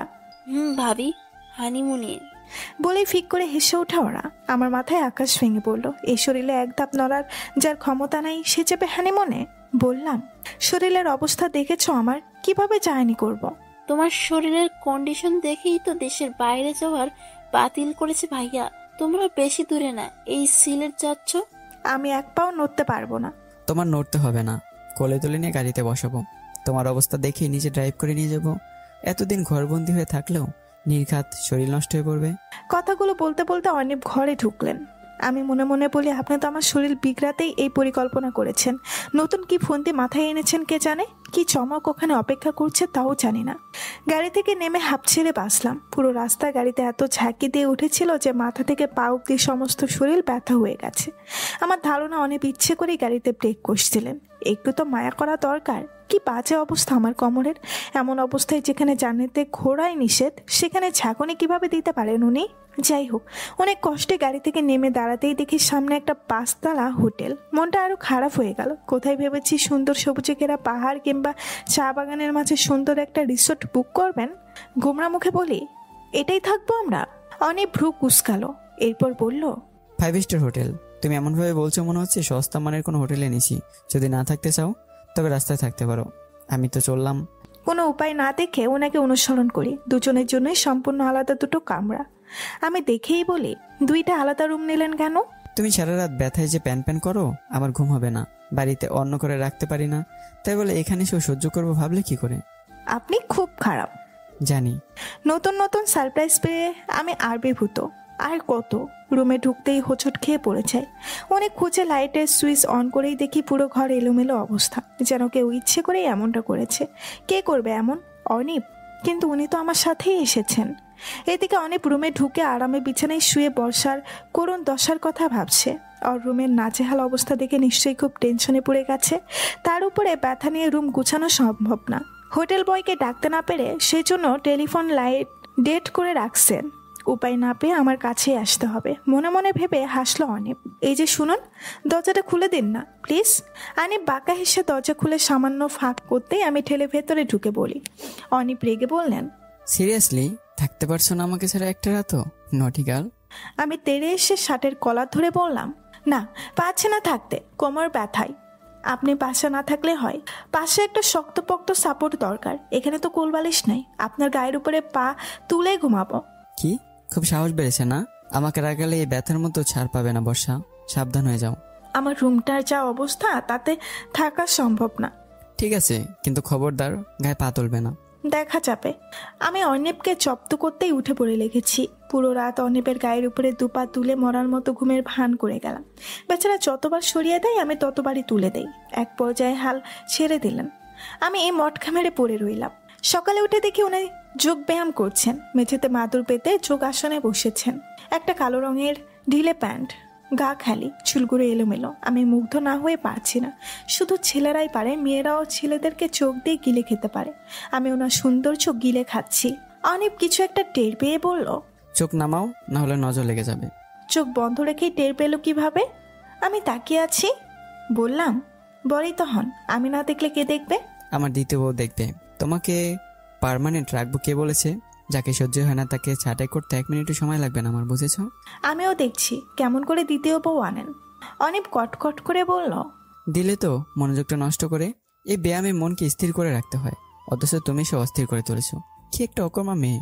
আমি ওনার সামনে বসে রেগে বললাম, দেব না ব্যায়াম করতে। এত কিছু শোনার পরে আর ছাড় দেওয়া চলে না আপনাকে। অনেক ব্যাপার একটা শৈতানে হাসি দিয়ে আমাকে এক ঝটকায় হাত ধরে টেনে নিল। আমি সোজা গিয়ে ওনার কোলার উপরে বসি। উনি শক্ত হাতে আমাকে ধরে রেখেই বললেন, আচ্ছা আমি তোমাকে কোলে নিয়ে ব্যায়াম করবো, যত পারো বকে যাও। ছাড়ানোর চেষ্টা করতে করতে বলি, আপনি খারাপের সাথে সাথে একটা বেয়াদব ছিলেও বটে। বলেই দ্রুত নিজেকে ছাড়িয়ে ওয়াশরুমে ঢুকে যায়। তারপর উকি মেরে দেখে অনেক মুচকে হাসছে। তার মানে আমার কথায় উনি মজা পেয়েছেন। রাগ করেননি। আমি হেসে ওয়াশরুমের দরজা লাগিয়ে দিই। দুজনেই ফ্রেশ হয়ে ঘুরতে বেরিয়ে পড়ি। অনিপ ড্রাইভ করছে আর আমি গম্ভীর হয়ে বসে আছি। কেউ কারোর সাথে কথা বলছি না। হঠাৎ অনেক ব্রেক করতেই আমি অনেবের গায়ের উপরে পড়ি। অন্য সময় হলে অনেক বকতো আমায়, কিন্তু সেদিকে তার কোনো ভুরুক্ষেপ নেই। তিনি এক দৃষ্টিতে তাকিয়ে রয়েছেন সামনে। এরপর স্পষ্ট গলায় উচ্চারণ করলেন, শিলা। আমি থমকে গেলাম। সামনে তাকিয়ে দেখি শিলা আপু তার হাজবেন্ড নিয়ে হেঁটে আসছে এদিকেই। আমি আবারও অন্যেপের দিকে তাকালাম। তার চেহারা ভাবলেছেন, ঠিক আগে যেভাবে বসেছিল সেভাবেই রয়েছে, তবে চেহারায় নতুন করে যোগ হয়েছে উৎকষ্ট আর রাগ। তিনি সোজা গাড়ি থেকে নামলেন। ভয়ে ভয়ে আমিও নেমে পড়ি। সামনে তাকিয়ে দেখি হঠাৎ শিলা আপু আমাকে দেখে থমকে দাঁড়িয়েছে। পাশে দুলাভাই জনাব রোহান সাহেব বিরক্ত মুখে তাকিয়ে আছেন। অনেক শিলা আপুর দিকে এগোতেই থাকেন, সাথে আমিও। জানি না কি হতে চলেছে। অনেকটা সামনে এসে মুখোমুখি দাঁড়িয়ে অনেক প্রথমে কথা বললেন, শিলা ভালো আছো? আমি হতভাগ। বাড়ি থেকে আমি পালালাম। এতদিন পর বোনের সাথে দেখা, কোথায় কথা পর্ব শুরু করব আমি? তা না হয়ে অনেক কোথা থেকে উড়ে এসে জুড়ে বসেছে। কিচিং বিরক্ত নিয়ে বলি, বোন আমার, আমি কথা বলে তারপর আপনাকে সুযোগ দেওয়া হবে। অনেক প্রচণ্ড রেগে এক হাত তুলে চট দেওয়ার জন্য এগিয়ে এসে বললেন, একটা চরমেরা গাল ফুলিয়ে দেবো। বেহা মেয়ে, বড়দের মাঝে কথা বলতে আসছে, একটা কথা বলবে না? কেন এমন করছেন কেন আপনি? অনিব এবার আমার হাত ধরে রাস্তার এক পাশে খাদের কাছে নিয়ে আসেন। এরপর বলে, আর একটা কথা বললে সোজা এই খাতে ধাক্কা মেরে ফেলে দেবো। এতক্ষণে শিলা আপু তেড়ে এলেন। অনিব, কি করছো কি? মেয়েটাকে এত কষ্ট দিচ্ছ কোন অধিকারে? ও আমার বোন, ভুলে যেও না। অনিব তাচ্ছিল্য হেসে বলল, তোমার বোন আমার বউ। শিলা আপু চমকে উঠল, গভীর ঘন শ্বাস নিতে লাগলো, কাপা গলায় বলল, তুমি বিয়ে করেছো আগেই জানতাম এমন কিছু হয়েছে। যখন বর্ষা বাড়ি থেকে পালালো ওই দিনই সন্দেহ হয়েছিল, আর নিশ্চিত হয়ে গেলাম। বাবাকে বলে দেবো তোমার মেয়ে পালিয়ে তার বড় বোনের জন্য দেখা সেই ছেলের সাথে বিয়ে করেছে। কি সুন্দর। অনিব বলল, তুমি প্রত্যাখ্যান করবে বলেই আজীবন চোখে জল ফেলবো, অপেক্ষা করব, এমনটা ভেবে থাকলে ভুল করেছো। আমাকে ঠিক মতো চেনোনি। আমি এসবের নীরব দর্শক। কথা বলার অধিকার পূর্বেই আমার থেকে কেড়ে নেওয়া হয়েছে, সুতরাং চুপ করে দেখা ছাড়া দ্বিতীয় কোনো পথ খোলা নেই। তবুও ধীর স্বরে বললাম, আমি কি জানতে পারি কি হচ্ছে? অনিব মাথার চুল খামছে ধরে বলল, তোমার বোন বিয়ে ভেঙেছিল, আজ তারই ছোট বোনকে আমার বউ করেছি। এর চেয়ে বড় শাস্তি ওর আর কিছুই হয় না। আমি অশ্রু ভেজা গলায় বললাম, এতে আমার দোষটা কোথায়? শাস্তি তো আমিও পাচ্ছি। তোমার দোষ, তুমি শিলার বোন। আর আর কি? আর আমার ঘরের বউ। শিলাপুর হাজবেন্ড এবার কথা বলে উঠলেন। রোহান সাহেব বললেন, আপনি অনিফ কায়সার চৌধুরী? শিলা আমাকে বলেছিল আপনার সম্পর্কে। ও তাই? জি, দেখুন, পুরনো স্মৃতি ঝেড়ে যাকে বিয়ে করেছেন তাকে নিয়ে সুখে থাকুন, আর আমাদেরকেও থাকতে দিন। এরপর তিনি শিলা আপুকে উদ্দেশ্য করে বললেন, শিলা, চলো যাওয়া যাক, অযথা সময় নষ্ট করছি। আমি আপুর হাত খামছে ধরে বলি, আপু আমাকে নিয়ে যাও না প্লিজ। শিলা আপু হাত ছাড়িয়ে নিয়ে বলল, পালানোর সময় বিয়ে করার সময় হুঁশ ছিল না, নাকি অজ্ঞানে বিয়ে করেছিলে? এখন মর পচে পচে। শিলা আপুরা যেমনটা অনাগত অতিথি হয়ে এসেছিল তেমনই আবার চলে গেল। নিজের বোনের আচরণে আমি নির্বাক, স্তব্ধ। একবার নড়বার ক্ষমতা আমার নেই। অনিপ হাত ধরে আমাকে গাড়িতে নিতে চাইলেও আমি অনর্বর দাঁড়িয়ে থাকি। অনিপ রাগ চরম মাত্রায় পৌঁছে গেছে। অনিপ চিৎকার করে বলল, কোমর ভেঙেছ, এখন কি হাত পা ভাঙতে চাইছো? চলো বলছি। যাব না। কি বললে? আচ্ছা এখানে পড়ে থাকো, ভেবো না কোলে তোলে নিয়ে যাবো। অনিপ সত্যি সত্যি আমাকে একা রেখে গাড়িতে উঠে পড়ে, এরপর সেখান থেকে চলে যায়। আমি হতবিহ্বল হয়ে দাঁড়িয়ে থাকি। সকালে গড়িয়ে দুপুর এলো, অনেক ফিরে এলো না। গাড়িতে করে কত দূর এসেছি জানি না, এখান থেকে কোন দিকে যাব সেটাও জানি না। যেহেতু আমরা সামনে এগোচ্ছিলাম, কাজে হোটেলে ফিরতে পেছনের দিকেই যেতে হবে। হাঁটতে শুরু করি সে পথে। অনেক আসবে না বেশ বুঝে নিয়েছি। একসময় হোটেলের কাছে এসে পৌঁছাতেই স্বস্তির একটা নিঃশ্বাস ফেললাম। হোটেল রিসেপশনে গিয়ে রুমের চাবি চাইলাম। এক্সকিউজ মি, রুম নাম্বার 104-এর চাবিটা প্লিজ। সরি ম্যাম, আপনি কি মিস্টার অনিপ চৌধুরীর ওয়াইফ? জি। উনি চেক আউট করে দিয়ে চলে গেলেন কিছুক্ষণ আগে। আচ্ছা, উনি 2টা রুম বুক করেছিলেন, 104 এবং 105। তাহলে 105-এর চাবি দিন। সো সরি ম্যাম, উনি দুটো রুমই ছেড়ে দিয়েছেন। আপনি চাইলে ওনাকে ফোন করে কনফার্ম হতে পারেন। আমি ভীষণ বিপদে পড়ি। আমি খুব চঞ্চল স্বভাবের মেয়ে, তবে চালাক নয়। চঞ্চল এক আর চালাক এক। আমি পুরো বোকা সেজে গেছি। কোথায় যাব, কোথায় রাতে থাকবো, পরবর্তীতে কোথায় যাব কিছুই জানি না। মাথা এলোমেলো হয়ে গেল। আমি দ্রুত হোটেল ছেড়ে বেরিয়ে পড়ি। পুরো দিন পেটে কিচ্ছু পড়েনি। এদিকে বিকেল গড়িয়ে এসেছে। কিছুক্ষণ পরেই ধরনের বুকে আধার নামবে, অথচ আমার থাকার কোনো ঠাঁই নেই। রাস্তায় বসে পড়ে চোখের পানি ফেলতে লাগলাম। আশেপাশে লোকজনের চোখে আসত বিনোদন। আমি অনেকে অসহায়ভাবে আমার দিকে তাকিয়ে দেখছে, অনেকে মজা লুফে নিচ্ছে। রাস্তায় পড়ে কান্নারত মেয়ে দেখতে মজা তো লাগাটাই স্বাভাবিক। অনিবের সাথে ভালো বনিবনা নেই, কাজে আমার কাছে যথেষ্ট টাকার অভাব। হাতের ছোট পাঁচটা খুঁজে 1000 টাকার একটা নোট পেলাম। এই টাকাটা আমার শাশুড়ির দেওয়া। প্রথম দিন বউকে নেক হিসেবে দিয়েছিলেন। এইটা দিয়ে কবেলা খাবার জুটলেও থাকার জায়গা জুটবে না। প্রচণ্ড খিদে পেটে ভালো হোটেলে গিয়ে খেয়ে নিলাম। খাবার শেষে রাস্তায় বেরোতেই মাগরিবের আজান পড়ল। মাথায় সাদ নেই। একা মেয়ে, রাতে কোথায় ঘুরবো, মাথার কর্মক্ষমতা হারিয়ে গেছে। গাড়িতে ওঠো।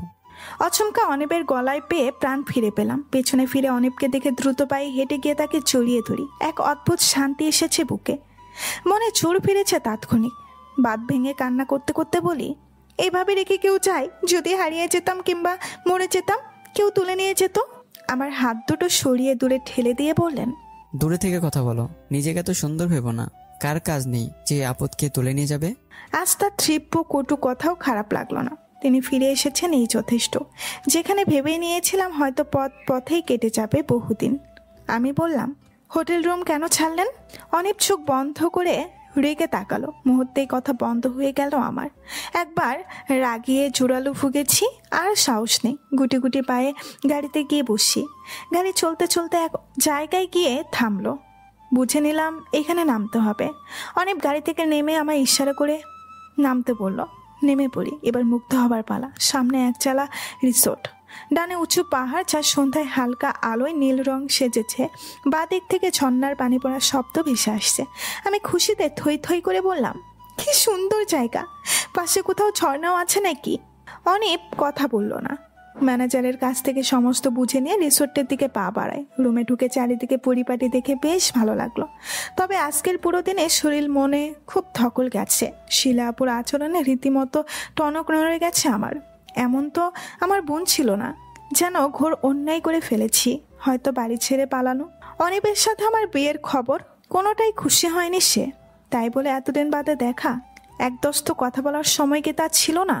অনেক ওয়াশরুম থেকে ফ্রেশ হয়ে বেরোতেই আমি ঢুকলাম। তারপর ফ্রেশ হয়ে বেরিয়ে দেখি তিনি আধশোয়া হয়ে বিছানায় হেলান দিয়ে বসে আছেন। উসখুস করতে করতে বললাম, রাতে কিছু খাবেন না?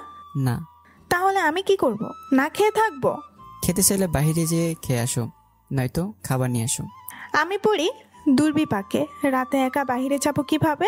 খাবার প্ল্যান বাতিল করে অনিবের পাশে গিয়ে দ্রুত রেখে শুয়ে পড়ি। এই ছেলে খুব কেমন, হঠাৎ ভালো তো হঠাৎই খারাপ। এক বোনের শাস্তি দিচ্ছে আরেক বোনকে।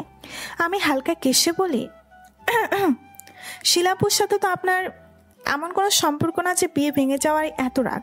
তার রেশ ধরে শাস্তির ব্যবস্থা করেছেন, একটু বেশি বাড়াবাড়ি করেছেন। আমি কারো মন জানতে চাচ্ছি না। আপনি এমন কেন? একটু বইয়ের অধিকার কি দেওয়া যায় না? অনেক হঠাৎ রেগে আমার গায়ের উপরে উঠে আমায় চেপে ধরে বলল, ঠিক আছে, বইয়ের অধিকার দিচ্ছি। কি করছেন অনিব? অনিবের সেদিকে কান নেই। আমার গায়ের উপরে উঠে পুরো অধিকার ফুলিয়ে যাচ্ছে।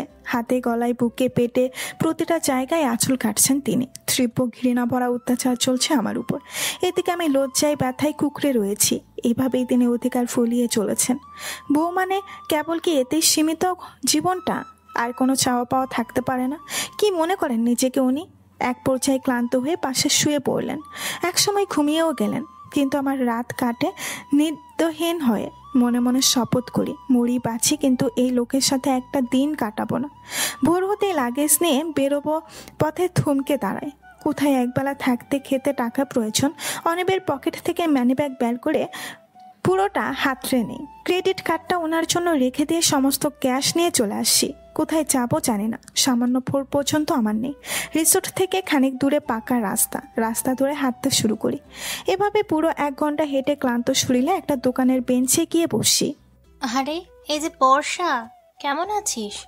আমি চমকে তাকিয়ে দেখি নিহা, আমার স্কুল জীবনের বান্ধবী। কিন্তু ওর বাসা তো ঢাকা, আর সে এখানে কি করছে?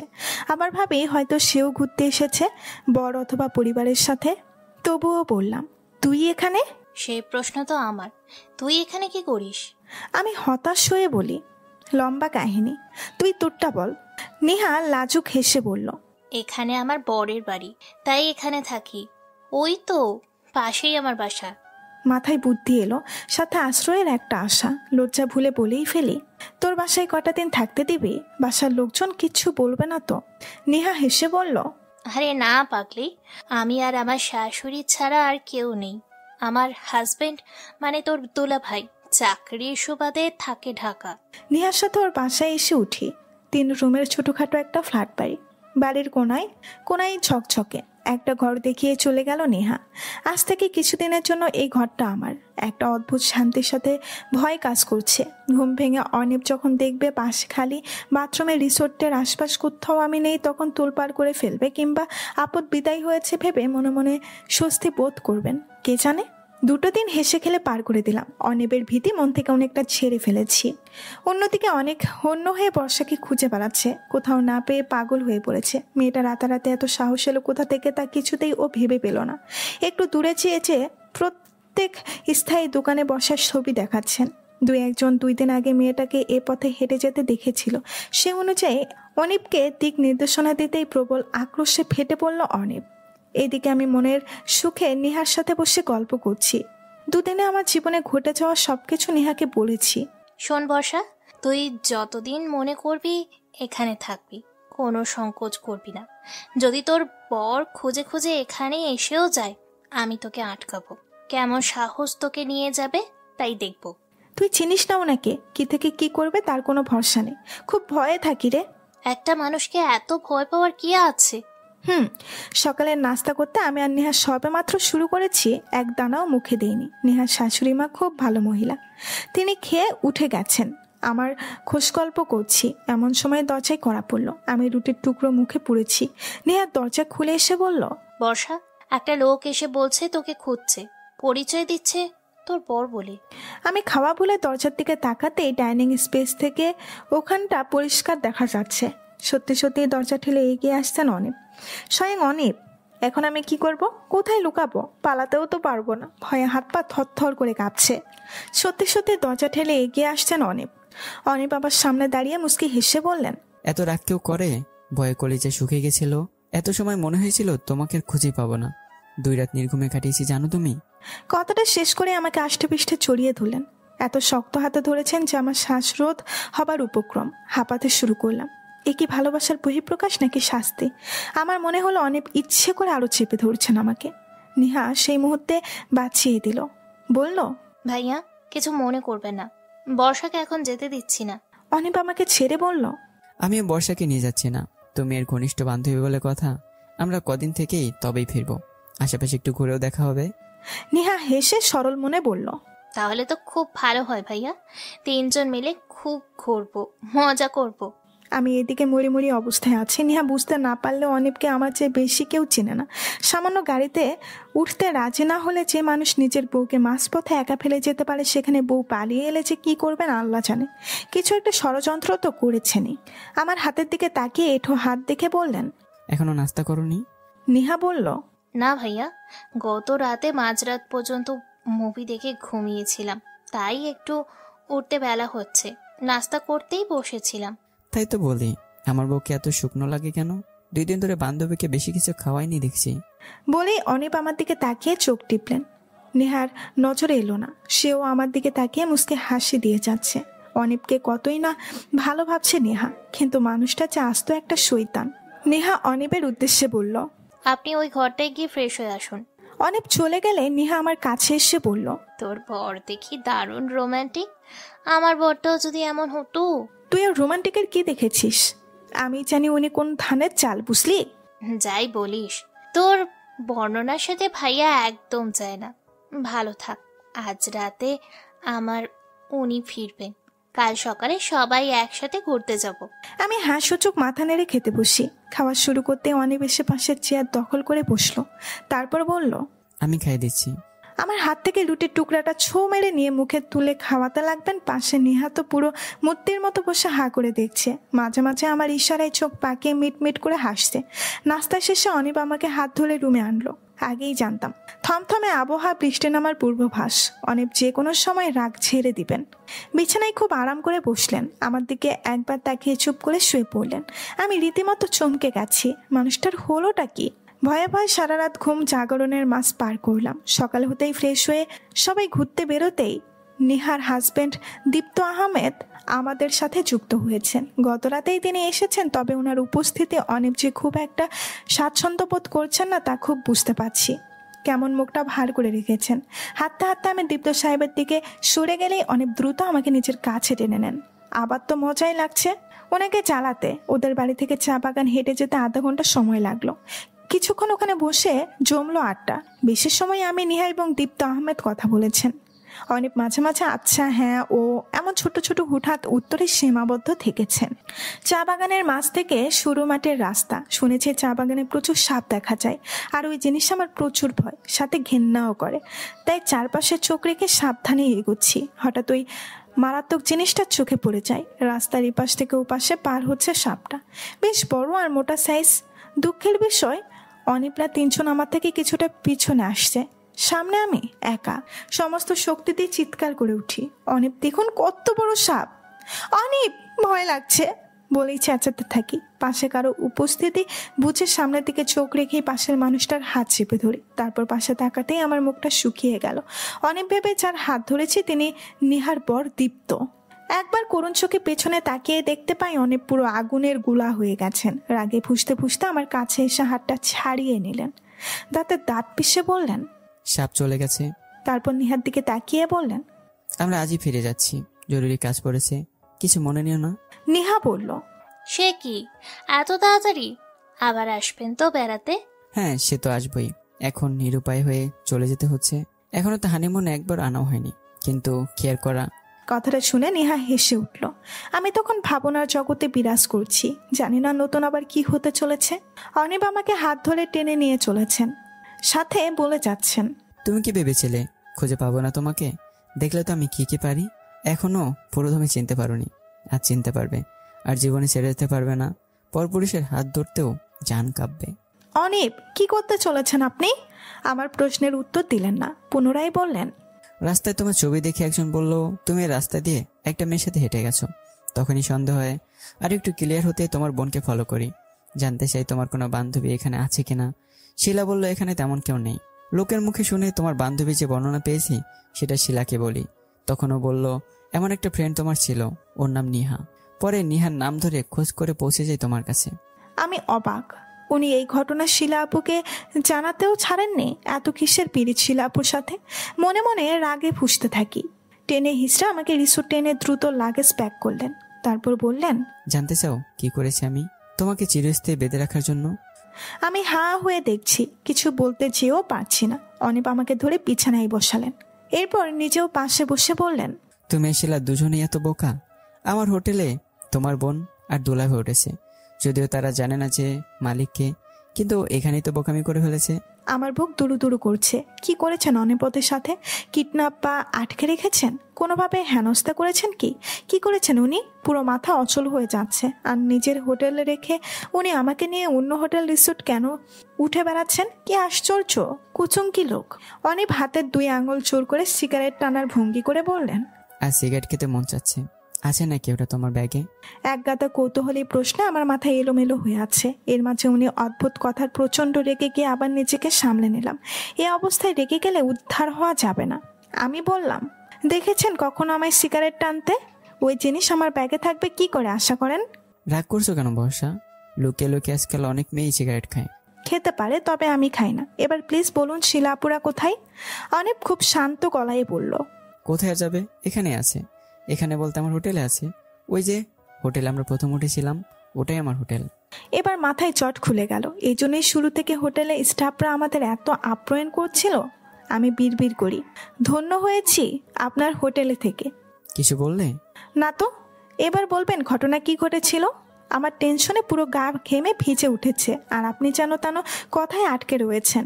অনেক উচ্চস্বরে হেসে বলল, সবুর হয় না বুঝি? আচ্ছা, শিলারা হোটেলে আরামে ঘুমাচ্ছে, তুমি কি ভেবেছো ওদের কিডন্যাপ করবো? ওইসব ছবিতে দেখা যায়, বাস্তবে কজন পারে এমন করতে? হয়তো কেউ কেউ পারে, আমি আবার ওসব পারি না। আমার ভাবি উঁচু লেভেলে, বুঝলে? রাগে কটকট করে বলি, তা আপনার উঁচু লেভেলটা কত দূর শুনি? অনিপ তার ল্যাপটপটা অন করে তারপর ঘেটে ঘেটে কিছু একটা বের করলো। তারপর ল্যাপটপের স্ক্রিন আমার দিকে ঘুরিয়ে একটা ফোল্ডারে ক্লিক করে বলে, ফোল্ডারে বেশ কয়েকটা ভিডিও। প্রথমটাই চাপ দিতেই অন হয়। আমার হাত পা থরথর করে কাঁপছে। এতদিন এমন কিছুর ব্যাপারে কেবলই শুনেই এসেছি, আজ নিজের চোখে দেখলাম। শিলা আপু তার হাজব্যান্ডের অন্তরঙ্গ মুহূর্ত ভিডিও আকারে ক্যামেরায় বন্দি করা হয়েছে। লজ্জায় কিছুটা দেখেই বাকিটা বুঝতে সময় লাগে না। ল্যাপটপ অফ করে স্তব্ধ হয়ে বসে পড়ি। আর কত নিচে নামবে মানুষটা? কিভাবে পারে এসব করতে? চোখ দিয়ে অছরে পানি পড়তে লাগলো। কান্নারত অবস্থায় বলি, কেন করলেন এমন? অনেক হেসে বললেন, বোকার মতো প্রশ্ন। তোমাকে আটকে রাখার আর জব্দ করতে এর চেয়ে ভালো কোনো বুদ্ধি মাথায় এলো না। এখন যদি আমাকে ছাড়া চিন্তাও করো, তাহলে এই ভিডিও কি হবে আশা করি বোঝানো লাগবে না।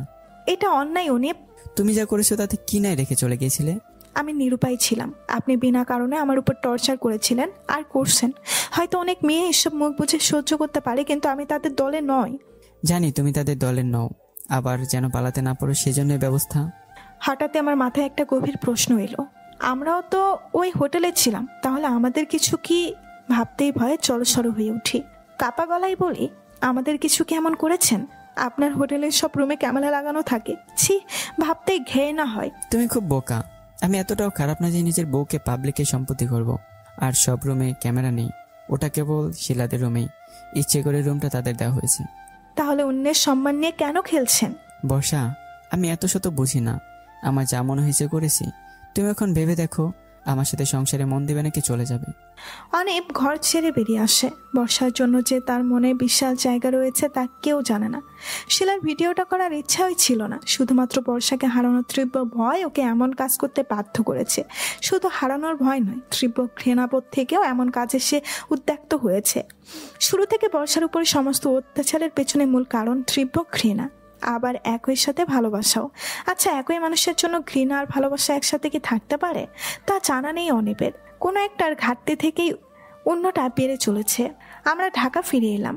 সিলেট থেকে ফেরা ইতিমধ্যেই 2 দিন হয়ে গেছে। অনিপের সাথে কথা চলে না, তিনিও বলে না, আর আমি তো বলিই না। ওনার মুখ দর্শনও আমার তীব্র অরুচি। আমাদের ঘর আলাদা হয়েছে বলা ভালো। আমরা অনিবের নিজস্ব বাড়িতে শিফট হয়েছি। এখানে পরিবারের বাকি 3 জন সদস্য নেই। লোক বলতে আমি আর অনিব। গেটের একজন দারোয়ান, সর্বদা পাহারার মতো লেগে থাকে এক কাজের মেয়ে। এই তো কাজের মেয়েটার নাম ঝুমি, মাঝবয়সী একজন মহিলা। ঘরের কাজ কম, সারাদিন আমি কি করি, কোথায় যাই, সমস্ত খবর অনিবকে পৌঁছানোই তার মূল কর্ম। ঘর আলাদা হলেও দিনের মধ্যে 1000 বার অনিবের ঘরে যাই। ল্যাপটপটা হাতুলে ভিডিওটা ডিলিট করতে। একবার ডিলিট হলেই ব্যাগ প্যাটরা নিয়ে পালিয়ে যাব এখান থেকে। মনে মনে ঘাড়ো প্ল্যান করেছি, কিন্তু ওই যে কথাই বলে, শেয়ান চেনে। অনিব এরপর থেকে ল্যাপটপ কখনোই রেখে যায় না। তাছাড়া রেখে গেলেও এখন দরজা লক করে যায়, যার চাবি থাকে ওনার কাছে। সব আশা ছেড়ে কেবল রুমের আশেপাশে উকিঝুঁকি করেই দিন পার করছি। হয়তো আমার উকিঝুঁকির কথা ঝুমির মাধ্যমে অনিবের কানে এরই মধ্যে পৌঁছে গেছে। একদিন হঠাৎ অনিব আমাকে ডেকে পাঠিয়ে বললেন, ল্যাপটপ লাগবে বললেই পারো, এত কষ্ট করতে হবে? পাগলি বউ আমার, তোমার জন্য কোন কোম্পানির ল্যাপটপ কিনবো তাই বলো। আমি নিশ্চুপ। অনিব আবারও বললেন, নতুন চাল এনে দেবো, কিন্তু ভুলেও এটা ধারে কাছে ঘেসবে না, কারণ পারবে না। শুধু শুধু শরীরে কষ্ট দরকার আছে কি? এখন যাও। সোজা রুমে চলে এলাম। ঝুমি নিলাম এক যাত্রার উদ্ধার মিলবে না, আর কখনোই মুক্ত হতে পারবো না। কিন্তু এর মাঝে বড় কোনো রহস্য আছে। প্রথম প্যাচ শুরু শিলা আপুর থেকে। সেদিন দেখা হতে অনিব যখন আমাকে নিজের বইয়ের পরিচয় দিলেন, তখন শিলা আপু বলেছিল যে সে আগেই ভেবেছিল এমন কিছু হয়েছে। কি অর্থ তার কথার? আর আমি কেন অনিবকে বিয়ে করেছি, কেন পালিয়েছি, একবার জিজ্ঞাসাও করে দেখিনি। কিছু একটা আছে যা এখনো খুলাসা হয়নি, কিংবা হয়তো হয়েছে শুধু আমার অজানা। রাত দিন একজোট করে আমি অনিবের পাহারায় লেগেছি। ওনার প্রতিটা ধাপ কথা ফলো করছি। ইদানিং অনিবকে খুব আপন লাগে। কেন লাগে বলতে পারি না। হয়তো ঠুঙ্কু সংসারে সত্যিই মন বসে গেছে, তাই ঘৃণার মানুষকেও ভালো লাগতে শুরু করেছে। একদিন বসে বসে ভাবছিলাম, অনিবের গার্লফ্রেন্ড ছিল। ওই মেয়ের সাথে কথা বললে কেমন হয়? অনিব সম্পর্কে অনেক গোপন তথ্য জানা যাবে। পরে এই তথ্য কাজে লাগিয়ে অনিবকে ব্ল্যাকমেইল করা যাবে। যেই ভাবা সেই কাজ। আপত্তি ঘটে নাম্বার জোগাড় নিয়ে। অনিব নিশ্চয়ই দিবে না, আর ওনাকে বলাও যাবে না। একমাত্র উপায় মিতি। দিদির বয়স ভারী হওয়ায় ওর পেট থেকে কিছুই বেরোবে না। একদিন সকালে সোজা চলে গেলাম শাশুড়ির বাড়ি। ভাগ্য সহায় হওয়ায় বাসায় কেবল মিতি একা। শাশুড়ি মা দিদিকে নিয়ে কোচিংয়ে গেছে। ইনিয়ে বিনিয়ে কথা বলা বরাবরই আমার স্বভাবের পরিপন্থী। তাই সোজা প্রশ্ন করলাম, আচ্ছা মিতি, আমি কিছু জানতে চাইলে বলবে? কোর্স ডিয়ার ভাবি, প্রশ্ন করেই দেখো। খুব ভালো মেয়ে। আচ্ছা বলো তো, অনিবের সাথে যে মেয়ের সম্পর্ক ছিল তার নাম কি? মিতি গভীর ভেবে বলল, মনে পড়ছে না। নেক্সট প্রশ্ন। আমি হতাশ হয়ে বলি, ও তাহলে ওই মেয়ের ঠিকানা বা ফোন নাম্বার কিছু তো আছে? ঠিকানা জানাবো কিভাবে? এত আদিক্ষেতা আমি দেখাই না। তবে নাম্বার আছে। ভাইয়ের ফোন থেকে একবার লুকিয়ে নাম্বার নিয়ে সেভ করে রেখেছিলাম। আমি খুশিতে টকবক করে বললাম, জলদি দাও আমাকে। আচ্ছা থামো, পুরনো সিমের নাম্বারটা আছে, ওটা খুঁজে ফোনে পুরে দেখি কি হয়। মিতি আধা ঘন্টা অনেক ঘাটাঘাটির পরে সিমটা খুঁজে ফোনে পেল। এরপর খুশিতে লাফিয়ে উঠে বলল, এই তো পেয়েছি, সেভ করে নাও। আমি নাম্বার সেভ করে নিয়ে সেদিনের মতো বিদায় নিয়ে চলে আসি। অপেক্ষা করতে থাকি রাত হবার। সন্ধ্যা পেরিয়ে রাত নামে। তড়িঘড়ি রাতের খাওয়া শেষ করে নিজের ঘরে এসে দরজা লাগিয়ে দিই। তারপর আরাম করে বিছানায় বসে ফোন হাতে নিলাম। অনিব এ ঘরে আসবে না, তাই নিশ্চিত মনে সেই নাম্বারে কল করি। প্রথমবার ধরল না, দ্বিতীয়বার কল করতেই ধরে। হ্যালো, আমি ভয়ে ভয়ে বললাম, জি এই নাম্বারের মালিক কি আপনি? কি আজব, আমাকে ফোন করে এখন উল্টে বলছেন এই নাম্বার আমার কি না? কাকে চান বলুন তো? তাহলে আপনাকেই চাইছি, কিন্তু কেন চাইছি তা ফোনে বলা সম্ভব না। কাল দেখা করি কোথাও। আচ্ছা, আপনার পরিচয় তো বলবেন। কে আপনি? আমি কি চিনি আপনাকে? পরিচয় পর্ব কালকে করব, আর আপনি আমাকে চিনবেন না, তবে আমি আপনাকে চিনি। কাল কোথায় আসবেন বলুন? একটা কফি শপের নাম বলে মেয়েটা রেখে দেয়, আর সাথে সাথে ভয় সঞ্চয় হয়। সত্যি এই নামে কোনো কফি শপ আছে তো? মেয়েটা আসবে তো? হাজারো প্রশ্ন মাথায় নিয়ে অস্বস্তিকর রাত পার করি। পরদিন সকালে রেডি হয়ে দ্রুত নামতে গিয়ে ধাক্কা খেলাম অনিবের সাথে। অনিব আমাকে ভালো মতো দেখে বললেন, কোথাও যাওয়া হচ্ছে? কোথায়? বান্ধবীর সাথে দেখা করতে। তরিং উত্তর আমার। এতদিন কোনো বান্ধবী ছিল না, নতুন ফোন কিনে দিতেই সব উদয় হলো? নতুন সিমে কি কোম্পানি থেকে সবার রিলেটিভ ফ্রেন্ডদের নাম্বার সেভ করে দিচ্ছে? কি আজব প্রশ্ন! সিম কোম্পানি আমার রিলেটিভ, ফ্রেন্ড চিনবে কোথা থেকে? আমার মাথায় নাম্বার সেভ থাকে, বুঝলেন? যাও, কিন্তু ছেলে গঠিত কোনো কিছু হলে আস্ত রাখবো না। চিড়িয়াখানার একটা গাধাকে ধরে তোমার সাথে বিয়ে দিয়ে দেবো। ফাজিল লোক একটা, বলেই কটকট করে বেরিয়ে এলাম। রাস্তায় নেমে অটো নিয়ে গন্তব্যে পৌঁছে গেলাম। সামনে তাকিয়ে দেখি কফি শপের নাম ঠিক আছে, তাহলে ভুল ঠিকানা দেয়নি মেয়েটা। আমি দরজা ঠেলে সব ঢুকে পড়ি। বুক তুরু তুরু করছে। কোন মেয়ে চিনব কিভাবে?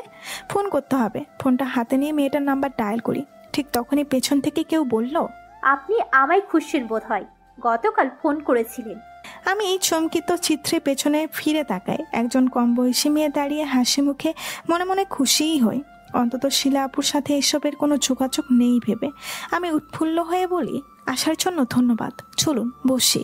আমরা মাঝের একটা টেবিল দখল করে বসলাম। এখন আর মেয়েটা খুব হাসি খুশি মুখে নেই, হয়তো আমাকে দেখে দুর্দ্বিধায় পড়েছে। আমি বলি, সরি, আপনি হয়তো আমাকে চিনতে পারেননি, আমি বর্ষা, অনিবের ওয়াইফ।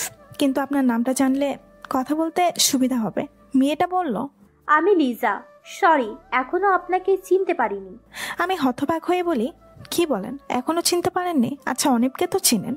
না, অনিব নামের কোনো ব্যক্তির সাথে আমার পরিচয় নেই। দেখুন, আমি বিবাহিত, ঘর সংসারে কাজ ফেলে এসেছি এই ভেবে যে খুব দরকারি কথা বলবেন।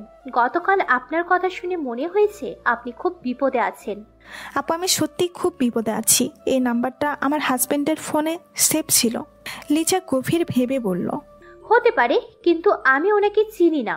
আমি অবাক বনে গেলাম। বললাম, আপনার বর্তমান সিমটা আপনার না? মেয়েটি একটু ইতস্তত করলো, এরপর বলল, আসলে এটা আমার নাম্বার না, আমার বান্ধবী এই সিমটা আমাকে দিয়েছে, ওর কাছে হয়তো কিছু জানতে পারবেন। আমি হতাশ হয়ে বলি, আপনার বান্ধবীর নাম ঠিকানা একটু দেবেন প্লিজ? হ্যাঁ, ওর নাম তনিব, কিন্তু সে তো এখন কানাডায় থাকে। শুনলাম ফ্যামিলি সহ সামনে মাসে বাংলাদেশে আসবে, তখন কথা বলে নেবেন। আমি ঠিকানা লিখে দিচ্ছি। সবই বুঝলাম, কিন্তু তন্দি আপু ফিরলে আমি জানবো কিভাবে? লিজা হেসে বলল, আমি ফোন করে তোমাকে জানিয়ে দিব। বয়সে বোধহয় তুমি ছোট, তাই তুমি বলছি। না না আপু, অসুবিধা নেই। অনেক অনেক ধন্যবাদ আপনাকে। আজ তাহলে উঠি? অবশ্যই। বাড়ি ফিরে এলাম হাজারো প্রশ্ন কৌতূহল মাথায় নিয়ে। অনিবের গার্লফ্রেন্ড তাহলে এখন কানাডায় বর্নে সেটেল। কিছু মেয়ে পারেও বটে, কত সহজে একজনকে ভুলে নতুন করে ঘর বেঁধেছে। ভাবতেই আমার বুক ধক করে ওঠে, আমিও কি সেসব মেয়েদের তালিকায় নয়? আমিও তো খুব সহজে আমার অচেনা প্রেমিককে ভুলে দিব্যি অনিবের সাথে সংসার করছি। প্রতিদিন কষ্ট সহ্য করছি, একবারও তো মনে হয় না ওর কথা। হঠাৎ খেয়ালে বেখেয়ালে মনে হতে তাৎক্ষণিক খারাপ লাগাটা ভর করে, কিন্তু স্থায়ী হতে তো পারে না। আমি টিভির সামনে বসে আছি, খুব মনোযোগ দিয়ে ট্রাভেল এক্সপি চ্যানেল দেখছি। কত দারুণ সব জায়গা দেখায়। হঠাৎই অনিব এসে রিমোট কেড়ে নিয়ে বললেন, কি সারাদিন দেশ বিদেশে ঘুরে বেড়াও, দেখি রিমোটটা দাও। আমি ভ্রু কুসকিয়ে বললাম, দেশ বিদেশ ঘোরার কপাল আমার আছে, তাই টিভিতে দেখেই মনের খোরক মেটাই। খুব ভালো করো, আমার টাকা খরচ করতে হয় না। যাকগে, তোমার বান্ধবীর বয়স তোমার চেয়ে একটু বেশি লাগছিল। কথাটা বলেই অনিব টিভিতে মন দেয়। আমি ভাবনায় বিরাজ করে থাকি, আমার বান্ধবী কোথা থেকে এলো। পর মুহূর্তেই মনে পড়ে অনিবকে সকালেই বলেছিলাম বান্ধবীর সাথে দেখা করতে চাচ্ছি, তাহলে উনি আমাকে ফলো করেছেন। আমি চওড়া গলায় বললাম, আমার পেছনে লোক লাগিয়েছেন? নিজের স্বাধীনতা বলে কি আমার কিছু নেই? বাংলাদেশে ডিভোর্সের সংখ্যা দিন দিন বাড়ছে, জানো তো? তাতে আমার কি? অনেক কিছুই। বউদের এই স্বাধীনতা নামক জিনিস দিতে গিয়েই এসব দুর্গতি। আমি সেই ভুল করব না। আপনি ভুল করবেন কেন? আপনি তো মহাপুরুষ। বলতে পারো। মহাপুরুষ না হলে মহাস্বামী তো বটেই। থাকলে কি ওর হাতে তুলে দেবেন? অনেক গম্ভীর হয়ে বলল, ওইসব ভালো দলের হাজবেন্ড আমি নই। ওই ছেলেকে তুলে নে তোমার সামনে ইচ্ছে মতো পেটাবো। আমি অবাক হবার ভঙ্গিতে বলি, বলেন কি, আপনি তো দেখছি সাংঘাতিক ছেলে। হ্যাঁ, এখন তুমি সরো, আমাকে টিভি দেখতে দাও। রাত বাড়ছে, গত রাতেও মনে শান্তি ছিল না, আজও নেই। কবে অনিবের গার্লফ্রেন্ড ওরফে তথ্যে আপু ফিরবে, আর কবেই আমি সব জানতে পারবো। শত শত দুশ্চিন্তা মাথায় নিয়ে ঘুম আসে নাকি। সারা রাত কাটে ঘরে, বারান্দায় পায়চারি করে। পরদিন সকালে ঘুম থেকে উঠে দেখি আমার বাড়িতে শিলা আপু এসে হাজির। অনিবের মুখ থমথমে। শিলা আপু দিব্যি ওনার সামনে বসে পা নাচিয়েই চলেছে। আমাকে দেখে হেসেই বলল, সারপ্রাইজ, এত বেলা করে ঘুম থেকে উঠিস? সব নিয়ম বদলে গেছে দেখছি। সেদিনের শিলা আপু ব্যবহারে আমি ভীষণ ভেঙে পড়েছি, তাই আগের মতো সেই টানে বোধ আর হচ্ছে না। ঠোঁটে অনিচ্ছুক হাসি ঝুলিয়ে বলি, তুমি এখানে? বোনকে দেখতে এলাম। তুই ভালো আছিস তো? হ্যাঁ, ভালো আছি। আজ থাকবে না, চলে যাবে? আরে না, 2 দিন থেকে চলে যাব। তোমরা কথা বলো, আমি অফিস যাচ্ছি। বলেই অনিব কেটে পড়ল। অনিবের গাম্ভীর্যের পেছনের কারণ আমার জানা হলো না। এদিকে শিলা আপুর সাথে পূর্বের ন্যায় স্বাভাবিক হতেও পারছি না, তবে শিলা আপু সম্পূর্ণ এর ব্যতিক্রম। সে খুব হেসে হেসে কথা বলছে, ঠাট্টা করছে, বুঝতেই দিচ্ছে না ঠাট্টার সম্পর্কে সে ঘুণ ধরেছে। আমি রান্না করছি, পাশে শিলা আপু গভীর মনোযোগে তার বান্ধবীর সাথে কথা বলছে। থেকে থেকে অট্র হাসিতে ফেটে পড়তেই দীর্ঘ ফোন আলাপ শেষে আমার দিকে ঘুরে বলল, জানিস বর্ষা, আমার বান্ধবী অনেক দিন পর দেশে আসছে। ভালো তো, তুমি কবে যাচ্ছ তাহলে? শিলা আপু রাগান্বিত হয়ে বলল, কিরে, আমি আসার পর থেকেই দেখছি তুই আমাকে বিদায় করতে উঠে পড়ে লিখেছিস। এখন বিয়ে হয়েছে, বোনকে আর ভালো লাগে না? আমি মেয়েকে হেসে বলি, আরে কি রে বলো, বোন কখনো পর হয় নাকি যে খারাপ লাগবে? তুমি রুমে যাও, রান্নার শেষে আজ খুব আড্ডা দিব। শিলাপু হেসে আদুরি ভঙ্গিতে আমার গাল টেনে চলে গেল। এদিকে আমি ফোনের অপেক্ষায় আছি। অনিব সকালে বেরিয়েছে, একবারও ফোন করে খোঁজ নেয়নি। ফোনটা হাতে নিয়ে অনিবের নাম্বারে ডায়াল করি। হ্যাঁ বর্ষা, বলো। আমি পাঞ্চে ভেবে বলি, আপনি দুপুরে আসবেন না? না, আর কিছু? আগে না, ফোন রেখে উদ্ধার করেন। আচ্ছা শোনো, তোমার বোন গেছে না আছে? আচ্ছা। অনিব উপাস থেকে বলল, তাহলে বাড়ি ফিরছি না আজ, রাতে মায়ের ওখানে যাব। বেশ, আসতে হবে না। খট করে ফোন কেটে দেই। অনেক বাসায় আসবে না, শুধুমাত্র শিলাপুর জন্য এত কিছু ড্রাগনার। বিয়ে ভেঙেছে, এতে তো আপু একার দোষ নেই। একটা মাতাল ছেলের হাতে কেই বা মেয়ে তুলে দিবে, আর কোনো মেয়েই বা বিয়ে করবে? এসব ভাবতে ভাবতে ফোনটা আবার বেঁচে উঠল। লিজা আপুটা ফোনটা করেছে। আমি দ্রুত ফোন ধরি। আপু, কি খবর? ওপাশে মিষ্টি হাসির শব্দ কানে এলো। তারপর বলল, একটা সুখবর, তনিব নাকি সামনের শুক্রবার দেশে ফিরেছে। আমি খুশির বাতাসে ভাসতে ভাসতে বলি, সত্যি আপু, এটা তো খুব বড় সুখবর। আর এই সুখবরটা পেলাম একমাত্র তোমার জন্য। সত্যি তুমি এত ভালো। বুঝেছি, বাকিটা বলতে হবে না। ভালো থেকো, রাখছি। রাতে অনেক বাসায় ফিরল, যদিও ওনার আসার কথা ছিল না, তাই গেট লাগিয়ে প্রায় ঘুমিয়েই পড়েছিলাম। কলিং বেলের তোলপাল শব্দে তন্ত পায়ে নিচে নেমে দরজা খুলে দেখি অনিব। শিলা ঘুমিয়েছে? চোরা মুখে প্রথম প্রশ্নে অনিবের। বলতে পারেন। এটা কেমন কথা? ঘুমালে বলবে হ্যাঁ ঘুমিয়েছে, না ঘুমালে বলবে না। বলতে পারেন, এটা কেমন কথা? কারণ আপনার বেলের শব্দে পাড়া পড়শিরাও জেগে গেছে বোধ হয়। সেখানে একই বাড়িতে থেকে শিলা আপু না জাগার কারণ দেখছি না। অনেক ব্যস্ত ভঙ্গিতে ভেতরে ঢুকে পড়েন। চারপাশে ভালো মতো চোখ বুলিয়ে দোতলায় উঠতে যেতেই শিলা আপুর আগমন ঘটে। আপুর রুম নিচে হয়, রুম থেকে বেরিয়ে পেছন থেকে বাধা দেয় অনিবকে। অনিব, তুমি আমাকে দেখে ভয় পাও? সারাদিন বাড়ি আসুনি, এখন চোরের মতো পালাচ্ছ, ব্যাপার কি? অনেক হালকা হেসে পর মুহূর্তে সেই হাসি মিয়ে বলল, অনিব কাউকে ভয় করে না, একটা মেয়েকে ভয় পাবো আমি? শিলা আপু হেসে বলল, আগে সব রাগঝাল ভুলে নতুন জীবন শুরু করা যায় না? মানে এখন তো তুমি আমার ছোট বোনের হাজবেন্ড, সম্পর্কে আমি আপু হলেও তুমি নাম ধরেই আমাকে রেখো। আজ ঘুম নেই কারো, আমরা আড্ডা দেব। মুভি দেখলে কেমন হয়? অনিব, তুমি ফ্রেশ হয়ে খাবার খেয়ে নাও। আমি দুজনের কথোপকথন একবার অনিপের দিকে একবার আপুর দিকে তাকাই। এরা বোধহয় আমার উপস্থিতি ভুলেই গেছে। দাঁতে দাঁত পিষে সবটা গেলাম। শিলাপু হুট করেই কেন এলো সেটা এখনো ধোঁয়াশা। অনেক অনিচ্ছা সত্ত্বেও মুভি দেখতে লাগলো। বিছানার এক কোনায় অনেক, মাঝে আমি বসে আছি, আমার পাশে শিলাপু। খুব মনোযোগ দিয়ে মুভি দেখছি। মুভির শেষে নায়ক মারা যেতেই শিলাপু তুলপাল কান্না শুরু হলো। মরা কান্না যাকে বলে। আমি আর অনেক দুজনেই বিরক্ত বোধ করছি। আজকাল মুভি দেখে কেউ কাঁদে নাকি? তবে শিলাপুর এটা পুরনো অভ্যাস। আমি সান্ত্বনা দিচ্ছি, আপু কাঁদছো কেন? নায়ক তো রিয়েল লাইফে মরেনি, ছবিতে মরেছে। পাগলের মতো কাণ্ড করছো, দেখবে খুব বাজে লাগছে তোমাকে। শিলাপু তোমার কথা তোয়াক্কা না করে অনিবের দিকে তাকিয়ে বলল, এই অনিব, সান্ত্বনা দিচ্ছ না কেন আমাকে? আমি কাছে দেখতে পাচ্ছ না? আমি অবাক, এই মেয়ে আমার কাছে সান্ত্বনা বানিয়ে না নিয়ে চাইছে আমার বরের কাছে। এত সাহস বেড়েছে। মনে মনে পণ করি, খুব দ্রুত এই আপদকে বিদায় করতে হবে। রীতিমতো ঘাড়ে চেপে বসেছে। কবে বলে অনিপের কোলে চেপে বসে তার নিশ্চয়তা নেই। আমি মুখ বাঁকিয়ে বলি, তোমার আদিক্ষাতা রাখো আপু, এখন অনিপ আমার বর, তাই ভেবে কথা বলো। শিলাপু হা হয়ে তাকিয়ে বলল, তুই এত ছোট মনের কবে হলি বর্ষা? বড় বোনকে এভাবে বলতে পারলি? তুমি থাকবে, খাবে, ঘুরবে, যা ইচ্ছা করবে, কিন্তু কিছু কথা মুখ সামলে বলবে। হঠাৎ ছোট বোনের বাড়ি এলে কেন? এত দরদ সেদিন তো দেখিনি। কত খারাপ ব্যবহার করেছিলে মনে নেই? রাতারাতি তোমার পরিবর্তন হলো কিভাবে আপু? সব ভুলে বোনকে দেখতে এসে কি পাপ করেছি। ভুল হয়েছে আমার, কালই চলে যাব, থাকবো না। তোমার ইচ্ছা বলে হনহন করে অনিবের হাত ধরে বেরিয়ে আসি। তারপর খেয়াল হলো আমরা তো আমাদের রুম থেকেই বের হয়ে এলাম। বের হবার কথা আপুর।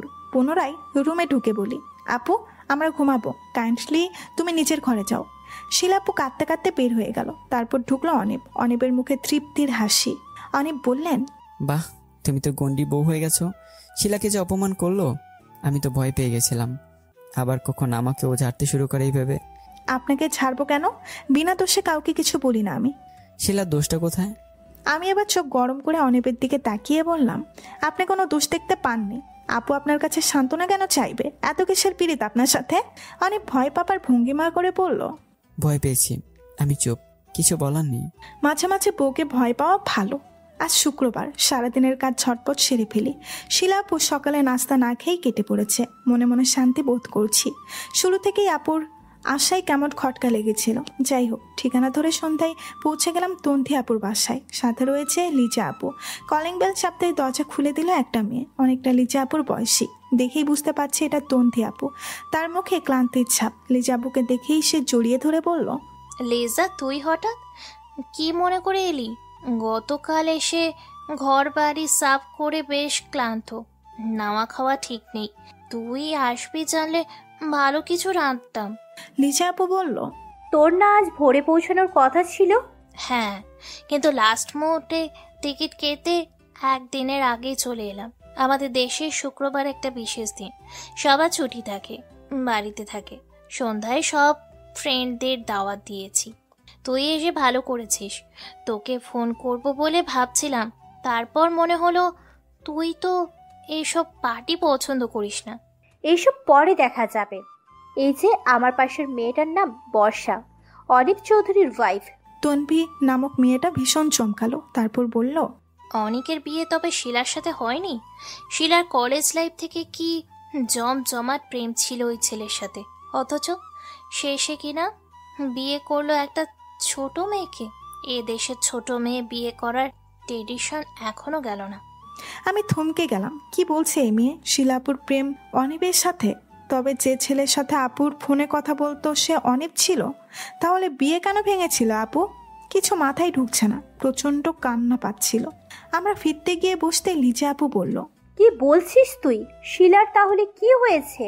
আমি কথা থামিয়ে বললাম, আমি শিলা আপুরের ছোট বোন। আপনাদের সাথে কখনো দেখা হয়নি বলে চিনতে পারিনি। এবার তন্থি আপু হাত তালি দিয়ে বলল, ওয়াও, হোয়াট আ কোইন্সিডেন্স। আজ কত অদ্ভুত নিউজ পাচ্ছি। লিজা আপু বলল, তাই তো দেখছি। আমি তন্থি আপুকে বলি, আপনি যে সিমটা লিজা আপুকে দিয়েছিলেন ওটা আপনার ছিল না। অনিপের গার্লফ্রেন্ড আপনি নন। তন্ভি আপু জোরে হেসে বলল, ও গড, কি বলে এই মেয়ে? আমি অনিবের গার্লফ্রেন্ড কবে থেকে হলাম? পুরো কলেজ জানতো অনিবের জিএফ শিলা। প্রতিদিন ক্লাস মিস দিয়ে ঘুরতে যেত ওরা। শেষের দিকে তো শিলার পড়াশোনার একদম মন ছিল না। আর ওই সিমটাও শিলার ছিল। আমাকে কেন দিয়েছিল বলতে পারবো না, শুধু বলেছিল এই সিম আমাকে ব্যবহার করতে। আমার কাছে সিমের এত গাদা থাকতে নতুন একটা সিম অপ্রয়োজনীয় মনে হয়েছিল, তাই লিজাকে দিয়েছিলাম। আমি তরিং উঠে পড়ি। তন্ভি আপু অ্যাপার্টমেন্ট থেকে বেরিয়ে ট্যাক্সি নিয়ে সোজা অনিবের অফিসে পৌঁছে যায়। আজ অনেক বড় রহস্যের উদ্ঘাটন করতে হবে। এসব নাটকের আমার ভূমিকা কোথায় সব জানতে হবে। কিন্তু অনিবের কেবিনে ঢুকে আমি অবাক হয়ে যাই। শিলা আপু অনেকের কলার টেনে ধরে আছে। রীতিমতো কিছু একটা নিয়ে অনিবের সাথে তর্ক করছে বোঝাই যাচ্ছে। আমি থমকিত হয়ে দাঁড়িয়ে পড়ি। অতঃপর বলি, এসব কি চলছে অনিব? আপু তুমি এখানে? অনিবা আর শিলা আপু বেশ ঘাবড়ে গেছে। আমি আসবো এটা তো কারো জানার কথা না। হঠাৎ আমি উড়ে এসে জুড়ে বসেছি ওদের কাছে। আজ অনেকগুলো উত্তর পাওনা রয়েছে। এসব প্রশ্নের উত্তর আমার চাই, হয় অনিব দিবে নয়তো আপু। আমি ওদের কাছে গিয়ে দাঁড়ালাম। আপু ভয়ে অনিবের কলার ছেড়ে দেয়। আমি তার ছেলের হেসে বলি, কি করছো আপু? কলার ছাড়তে হবে না, তোমার পুরনো প্রেমিকের উপরে তোমার পুরো অধিকার আছে। শিলাপু কলারের ঘাম মুছে বলল, কি বলছিস তুই? কে কার পুরনো প্রেমিক? তুমি ভালো মতোই বুঝতে পারছো কার কথা বলছি। আমি সব জেনে গেছি। অনিবের সাথে তোমার সম্পর্ক ছিল। কেন তোমরা আমাকে শাস্তি দিলে? নিজের প্রেমিকের দোষে বিয়ে ভেঙেছিলে তুমি। কেন সেটা জানি না, কিন্তু সেই ফল ভোগ করছি আমি। এসবে আমার কি দোষ আপু? শিলাপু নিশ্চুপ। অনেক মাথা নত করে রয়েছে। তারপর হঠাৎ অনেক বললেন, বাসায় চলো বর্ষা। আমি রাগে কটকট করে বলি, কিসের বাসা? কার বাসা? যে বাসায় আমি নামে মাত্র আপনার বউ, সেই বাসা? যেখানে দিন শেষে একটা ভরসার হাত খুঁজতে গেলে শুধুই নিরাশা পাই, সেই বাসা? যেখানে চার দেওয়ালের মাঝে আমি বন্দিনী, আমার কথা বা আত্মনাদ শোনার মানুষ নেই, সেই বাসা? একটা প্রশ্নের উত্তর দিতে এত বাহানা কেন দিচ্ছেন আপনারা? সোজা বলতে পারছেন না কি করেছি আমি? কেন বিয়ে করলেন আমাকে? অনেক টেবিলের উপরে সজোরে হাতের আঘাত করে তাকালো আমার দিকে। সেই রক্তলাল চোখ যেন আমাকে গিলে খাবে। ভয়ে সরে এলাম কিছুটা। অনেক টকবগে মস্তিষ্কে বললেন, জানতে চাও কি করেছো তুমি? আমি এক বাক্যে বলি, অবশ্যই চাই। শিলাপথ হতমত খেয়ে বলল, অনিম, কি করছো? চুপ করে থাকো, একটা শব্দ বলবে না।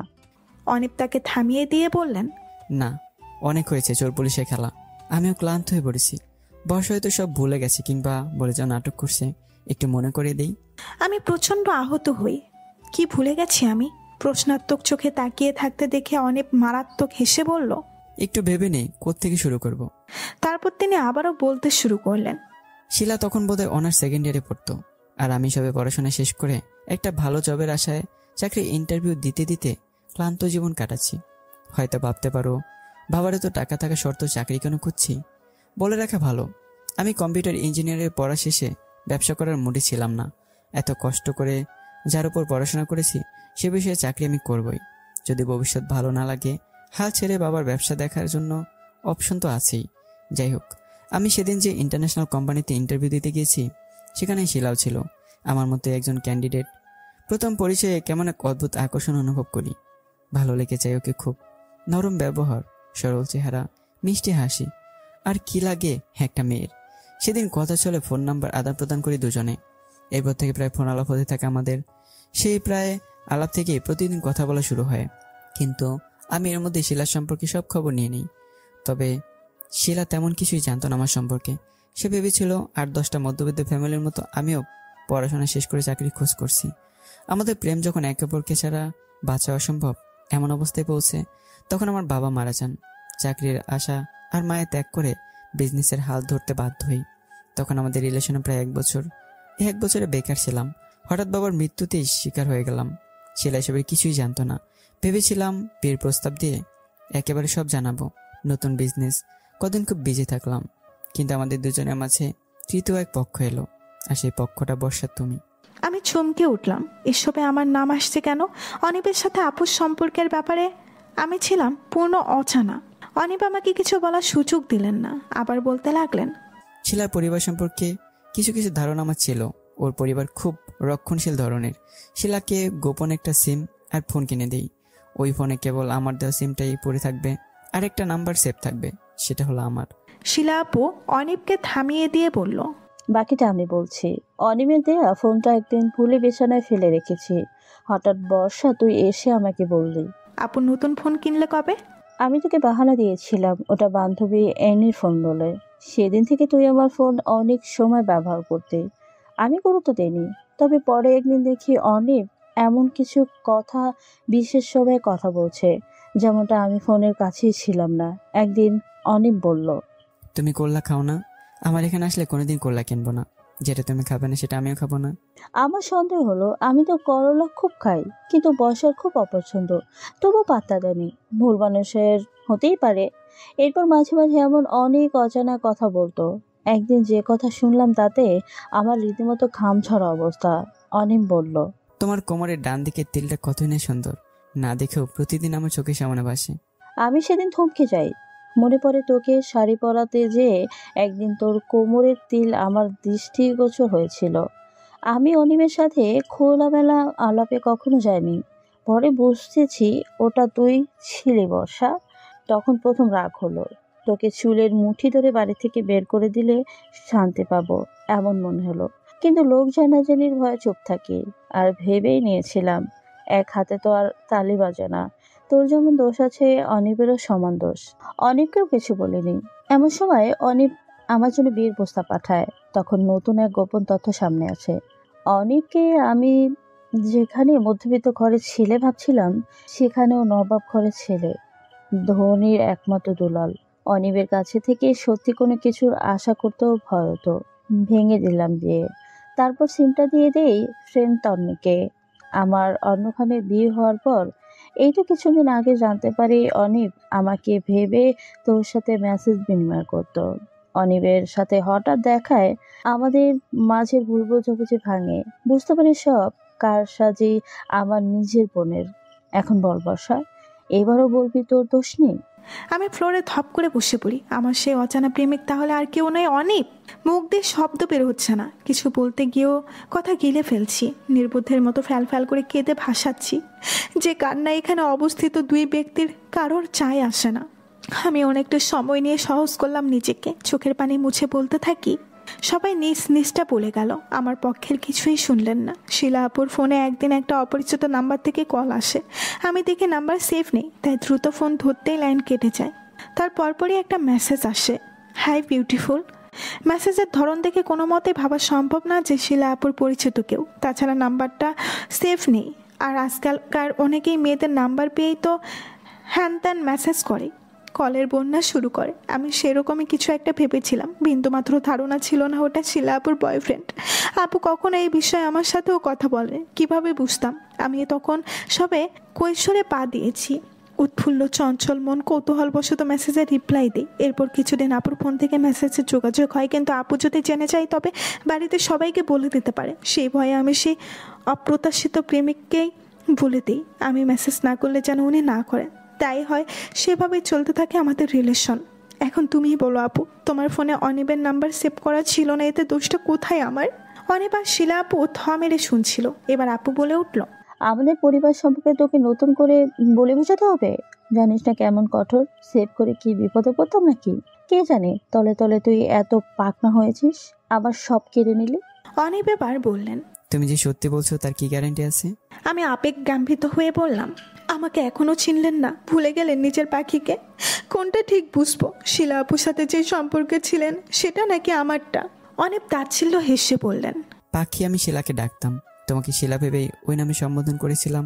আমার ভালোবাসার পুরো অধিকার কেবল শিলার ছিল। তোমার অস্তিত্ব হিসেবে কোথায় নিজে ভেবে দেখো। আমি কিছু বলতে চাবার আগে শিলাপুর বাধা দিল, বলল, অনিম, আমরা দুগুণ একটু বাইরে যেতে চাই। উন্মুক্ত পরিবেশে খোলাখুলি কিছু বোঝাপড়া করা বাকি আছে। তুমি দয়া করে এসবে নাক গলাবে না। বর্ষা, তুই আয় আমার সাথে। আমি কিছু বুঝে ওঠার আগেই হাত ধরে টেনে নিয়ে এলো বাহিরে। অনিবের অফিস থেকে হেঁটে কিছুটা দূরে গেলেই হাতির ঝিল। হাঁটতে শুরু করি সেদিকে। আমার এক হাত শক্তভাবে ধরে টেনে নিয়ে যাচ্ছে শিলা আপু। সেখানে গিয়ে দুজনে বসি।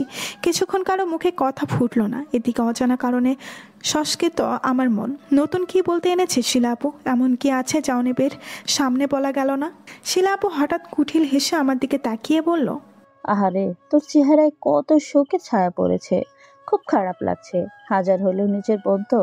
কিন্তু অনিব ঠিকই বলে, তুই এত বোকা, নিজের বোনকে চিনলি না। আমি ধিক্কারের স্বরে বলি, তোমাকে চিনি বলেই তো মনের একটা দৃঢ় বিশ্বাস। এসবের মাস্টার মাইন্ড তুমি। অনিবকে যখন এতই ভালোবাসতে তাহলে সামনাসামনি ওর সাথে কথা বলে সব ক্লিয়ার করনি কেন? আমার কাছে সব দোষ চাপিয়ে বলতে কি কি হয়েছে কেন বলনি? তুই আমার বোন, তোর উপর দোষ নেই। কিভাবে বল? এত ভালো তুমি না আপু। এবার খোলাভাবে বলো তো কিভাবে কি হলো? শিলা আপু হেসে বলতে লাগলো, শুধু তোকেই বলছি, এসব আবার অনিবের কানে ঢালতে যাস না, কারণ তোকে বিশ্বাস করবে না। আচ্ছা শোন তাহলে, অনিবকে ভালোবাসি বললে কথাটা ভুল হবে। আমি জাস্ট পছন্দ করতাম ওকে। এমন একটা ছেলে অল্প বয়সে বয়ফ্রেন্ড হিসাবে কে না চাইবে? আমিও চেয়েছিলাম, তবে হাজব্যান্ড হিসাবে নয়। অনিব শুরু থেকেই ওর পুরো বায়োডাটা আমার কাছে গোপন করেছে। আমার অনেক স্বপ্ন ছিল বড় গাড়ি বাড়ি থাকবে, এক কথায় পয়সাওয়ালা কাউকে বিয়ে করব। তুই হয়তো ভাবছিস অনিবের সবই তো আছে, সেটা তুই জানিস, এখন আমিও জানি। কিন্তু তখন তো জানতাম না। মধ্যবিত্ত চাকরির জন্য দুয়ারে দুয়ারে ঠোকর খেয়ে বেড়ানো ছেলেকে কে চায় বিয়ে করতে? অনেকদিন থেকে কেটে পড়ার ধান্দায় ছিলাম, তুই আমার পথ হালকা করে দিলি। শুরুতেই আমি টের পেয়েছিলাম যে তুই আমার ফোনে কিছু একটা করিস। এরপর অনিমের সাথে আমার আলাপ কম হওয়া শুরু হয়, কারণ তুই আমার অনুপস্থিতি ওর সাথে কথা বলতে। সব মিলিয়ে ঘাবলা বুঝতে পেরে আমি তোদের পথ আরো সুগম করে দেই। আমি জানি এতে তোর বা অনিবের কারোর দোষ নেই, তোরা হলে আমার বলির পাঠা। আমি সেই তাল ধরে অনিবের সাথে ব্রেকআপ করি। ওইখানেই করি জীবনের সবচেয়ে বড় ভুল। অনিক তার ভালো নাম দিয়ে বিয়ের প্রস্তাব পাঠায় আমার জন্য। আমি না করে দেই, কারণ কিছুদিন শোকের নাটক চালু রাখতে চেয়েছিলাম। হঠাৎ অনিক যদি দেখে আমি ব্রেকআপ করে বিয়ে করছি, তাহলে তুমুল কাণ্ড ঘটিয়ে বসতো। সেই কথা মাথায় রেখে বিয়ে ক্যান্সেল করি। নির্বোধ আমি, একটু বুঝিনি ওই বিয়ের প্রস্তাব পাঠানোর পেছনে লোকসং অনিক। এরপর আল্লাহর অশেষ কৃপায় আমার পরবর্তী ভালো ঘরে বিয়ে হলো। সুখেও ছিলাম বেশ, যতদিন না তোকে অনিবের সাথে দেখেছিলাম। সেদিন তোকে ওর সাথে দেখে যখন জানতে পারলাম তুই অনিবের বউ, তখন সত্যি মনে হয়েছিল অনিব তোকে ধাক্কা মেরে পুকুরে ফেলে দিতে মন্দ হতো না। আমার অনিবের সাথে তুই সংসার করবি, এ হতে দেব না। এখন এসে মূল কথায়, তোর সাথে সোজা হেসে তুই অনিবকে ছেড়ে দে, আর আমি গিয়ে টুপ করে অনিবের গলায় ঝরে পড়বো। ছোট বোন হয়ে বড় বোনের কথা অমান্য করবি বল? আমার চোখে ঘোর অন্ধকার, আবছা জোনাকি পোকা চলছে চোখের সামনে। মাথা ঘোরার পূর্বাভাস। আমি বাপু কিছু বুঝা ওঠার আগেই মাথা ঘুরে আপুর কুলে হেলে পড়ি। টিমটিমে মাথা ব্যথা নিয়ে নিজেকে হসপিটালের বেডে আবিষ্কার করলাম। আমি এখানে কেন? মনে মনে ভাবি শিলা আপুর সাথে হাতে ছেলে বসে গল্প করছিলাম। আপু তার কূটনৈতিক প্রস্তাব রাখে, সে অনিবের লাইনে ইন করতে চাই আমাকে আউট করে। এরপর মাথা ঘুরে পড়ে গেলাম। কি করছি এখানে? ব্রেন স্ট্রোক করেছি নাকি? সন্দেহ ভরা মনে হাজারো প্রশ্ন। বারবার দরজার দিকে তাকাচ্ছি। আজব, অসুস্থ একটা মানুষের পাশে কেউ নেই। অন্তত অনিবের থাকা উচিত ছিল, সেও নেই। এতই অবহেলিত আমি। সত্যি কি অনিবও আমাকে চায় না? আমি অভিমানী সুরে কাঁদতে থাকি। এদিকে কখনো অনিব এসে আমার পাশে দাঁড়িয়ে খেয়ালই করিনি। আজব মেয়ে, এত খুশির মুহূর্তে কেউ কাঁদে? এবার আরও অবাক আমি। এই লোক আমাকে আজীব বলে নিজে আজবের কারখানা হয়ে বসে আছে। আমার জীবনে এই যাবৎ এমন কি কিছু ঘটেছে যাতে আমি খুশিতে আটখানা হয়ে নাচবো? ঘটেনি তো, তাহলে উনি কেন বলছেন এত খুশির মুহূর্ত? একটু ছেড়ে বলেন তো কি হয়েছে? আপনি আর আপু কি করেছেন আমার সাথে যে একবেলা হসপিটালে চলে এলাম? অনেক ভ্রু কুচকিয়ে ছোট ছোট চোখ করে বলল, লজ্জা থাকলে এইসব কথা বলতে না। মাথা ঘুরে পড়লে তুমি, আর দোষ হলো আমার আর শিলার। কেন? জলে বুঝি আপনার পুরনো প্রেম জেগে উঠেছে বুঝি? নতুনকে সামলাতে পারছি না, আর পুরনো নিয়ে কত ভাবো। বাদ দাও, তোমার রিলিজ হয়ে গেছে, বাসায় চলো। এমা, কেবল তো ভর্তি হলাম, এত তাড়াতাড়ি রিলিজ কেন দিল ওরা? ঠিক মতো চেক আপ করেনি নাকি? আমার তো এখনো কেমন বমি বমি ভাব হচ্ছে। ওটা দ্বিতীয় কেউ থাকলে এমন হয়। এখন তো আমার একার ইচ্ছেতে সব হবে না, চলবে ওর ইচ্ছেতে। এই লোক তলে তলে শিলা আপুকে বাড়িতে ঢোকানোর ফোন দিয়ে এটে বসে আছে। সব এখন ওই খারাপ আত্মা মেয়ের কথা মতো হবে। হসপিটাল থেকে রিলিজ নেওয়ার আগে ডক্টরের সাথে দেখা হলো। ডক্টর বেশ বয়স্ক মহিলা। তিনি আমাকে বললেন, তুমি এখন সাবধানে চলবে। প্রথম 3 মাস আর শেষ 3 মাস খুব সাবধান। আমার কি বড় কোনো অসুখ হয়েছে ডাক্তার? ভয়ে ভয়ে বলি। আমার গলা শুকিয়ে খটখটে হয়ে আছে, কথা বলতেও কষ্ট হচ্ছে। না জানি কি অসুখ হলো আমার। ডক্টর হেসে বললেন, তুমি প্রেগনেন্ট। ভালো থেকো কেমন? কোনো প্রয়োজনে আমাকে ফোন করবে। ভিজিটিং কার্ড তোমার হাজবেন্ডকে দিয়ে দিয়েছি। ডক্টর চলে যেতেই আমি অনিবের দিকে তেজে রাগ নিয়ে তাকাতে দেখে উনি মুসকে হাসছেন। সব রাগ ফুস হয়ে গলে গেল। তবুও মেয়েকে রাগ নিয়ে বললাম, এত ঘুরাই পেঁচায় না বলে সরাসরি কেন বলেননি আমাকে এত বড় দুঃখের খবর? আমি এখন কি করব, কোথায় যাব? বাচ্চা এলো তো, এত বাদ দিয়ে আপনার বাচ্চা আমার পেটে, পুরা কপাল। অনিপ আমাকে ফট করে কোলে তুলে নিল। তার মুখ থেকে হাসি খসে পড়ছে। গম্ভীর মুটে ছেলেটা আজ থেকে প্রাণ খুলে হাসছে যেন। তাহলে অনিপ আমার প্রেগনেন্ট হওয়ার খবরে খুশি? ধুর, কী সব ভাবছি। এটাও ওনার কোনো চাল। ঠিকঠাক বাসায় নিতে পারলেই আবার শাস্তি পূর্বক শুরু হবে। খুব চিনি ওনাকে। কোলে করে গাড়িতে বসিয়ে সিট বেল্ট বেঁধে দিলেন। তারপর ড্রাইভিং সিটে বসে গাড়ি চালু করলেন। আমি গাল ফুলিয়ে বসে আছি। আজের শেষ আমি দেখে ছাড়বো অনেক কি পারে আর আমি কি পারি। স্ট্রিট ফুলের দোকানে পাশে হঠাৎ গাড়ি দাঁড় করালেন, এরপর নেমে পড়লেন। আমি গ্লাস নামিয়ে লক্ষ্য করছি উনি ফুলের দোকানের সবচাইতে বড় তোড়াটা নিলেন। কার জন্য? শিলা নামক মহিলার জন্য। তলে তলে জল এত দূর গড়িয়েছে। অনিপ পুনরায় গাড়িতে বসে আমার দিকে তাকিয়ে এখনো হেসেই চলেছেন। আমি আর চোখে তা বেশ টের পাচ্ছি। আচমকা ফুলের তোড়া আমার দিকে ধরে দিয়ে বললেন, happy marriage day my sweet wife. আমি পুরাই শকড। এত বড় সড়ো ছটকা আমি সহ্য করব কিভাবে? শ্বাসকষ্টের মতো বুকে জ্বালাপোড়া করছে। হাঁপানি রুগী হয়ে গেলাম না তো? ঢোক গিলে বলি, মাথা পুরো গেছে। আজ কেন ম্যারেজ ডে হতে যাবে? জানি তো। অনেক পরশ ভালোবাসায় আমার একটা হাত ধরে বললেন, মনে করো আজকে আমাদের নতুন বিয়ে হয়েছে। আজ থেকে আমাদের সম্পর্কের বরণকাল শুরু। এতদিন যা করেছি, যা হয়েছে সব ভুল ছিল। শুদ্ধ হবে এখন থেকে। তাহলে আপনার শিলার কি হবে? পুকুরের পানিতে নাকানি চুবানি খাওয়াবো। সর্বনাশ, আপু যে সাঁতার পারে না। সেই জন্যই তুই ফোন দিয়েছি। সাপ মরবে লাঠি ভাঙবে না। ফাজলামি করছেন আবার। শিলা আপু আমার ক্ষতি করেছে, আপনাকে তো কিছু করেনি, বরং ভালোবাসা আপনাকে। অযথা কেন মারতে যাবেন ওকে? অনেক সিরিয়াস মুখ করে বলল, আমি সব জানি শিলা কি করেছে। সবকিছুর জন্য দায়ী সে। আমার প্রকৃত প্রেম তো তুমি বর্ষা। চিনতে একটু বিলম্ব ঘটেছে, এই আর কি।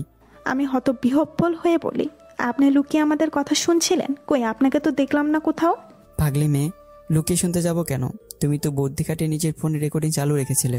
তোমার ব্যাগ থেকে ফোন নিয়ে দেখতে গেলাম, সব শুনেছি তখন। তুমি আর বোকা নেই, বেশ চালাক হয়ে গেছো। এবার আমার মাথা খেলেছে।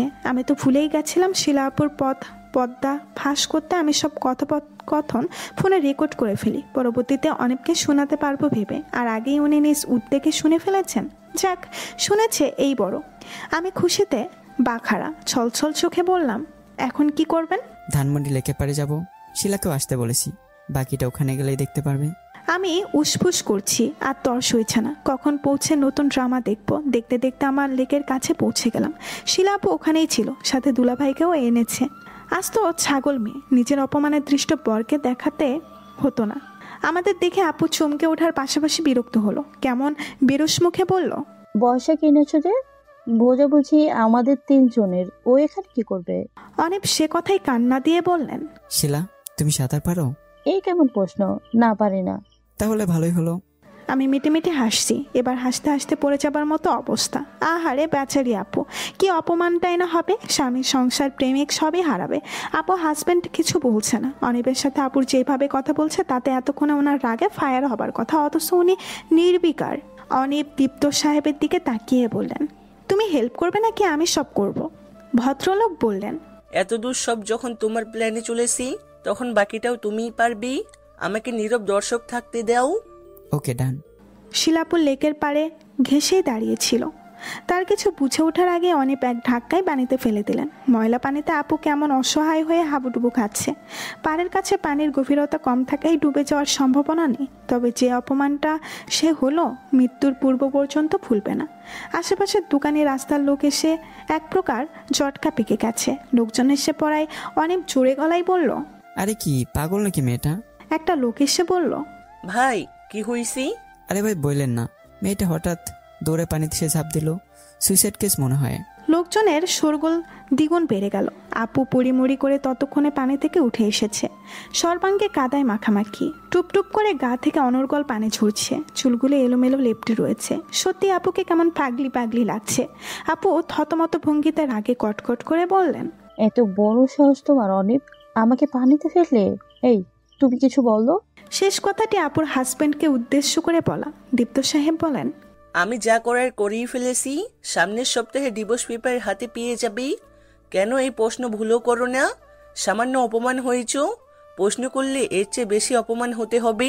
শিলা আপু যা বোঝার বুঝে নিল। তার কর্মকাণ্ড সকলের বোধগম্য হয়েছে বুঝতে পেরে কান্নায় ভেঙে পড়ল। হাত জোর করে বলল, প্লিজ এমন করো না, আমরা সুখে সংসার করব। অনেক কি বলছে জানি না, কিন্তু ওর কথা তুমি বিশ্বাস করলে ভুল করবে। আমাদের সুখের সংসার অন্য ঠুনকো চুক্তিতে ভেঙো না প্লিজ, একটা সুযোগ দাও। দীপ্ত সাহেব নিজ মতে অটুট থাকলেন। আপু আকুতি মিনতি করেও কোনো কাজ হয়নি। আপুকে ফেলে চলে আসতে আমরা বাধ্য হই। অনেকবার আমার নতুন জীবনের সূচনা হলো একজন মানুষের জীবনের ইতি টেনে। যদিও এমনটা কখনোই চাইনি। মানুষের কপাল নিজ দোষেই পড়ে। সর্বদা যারা পরহিংসায় মশগুল থাকে তারা কখনো নিজে সুখী হতে পারে না। যেহেতু নিজে সুখী না, সেহেতু মানুষকেও সুখী দেখতে চায় না। অপরের জন্য ভালো চিন্তা করতে না পারলে অন্তত খারাপ চিন্তা করা উচিত নয়। তো বন্ধুরা, গল্পটি কিন্তু এখানেই শেষ। তো পরবর্তী গল্পের অপেক্ষায় থাকবেন। আল্লাহ হাফেজ।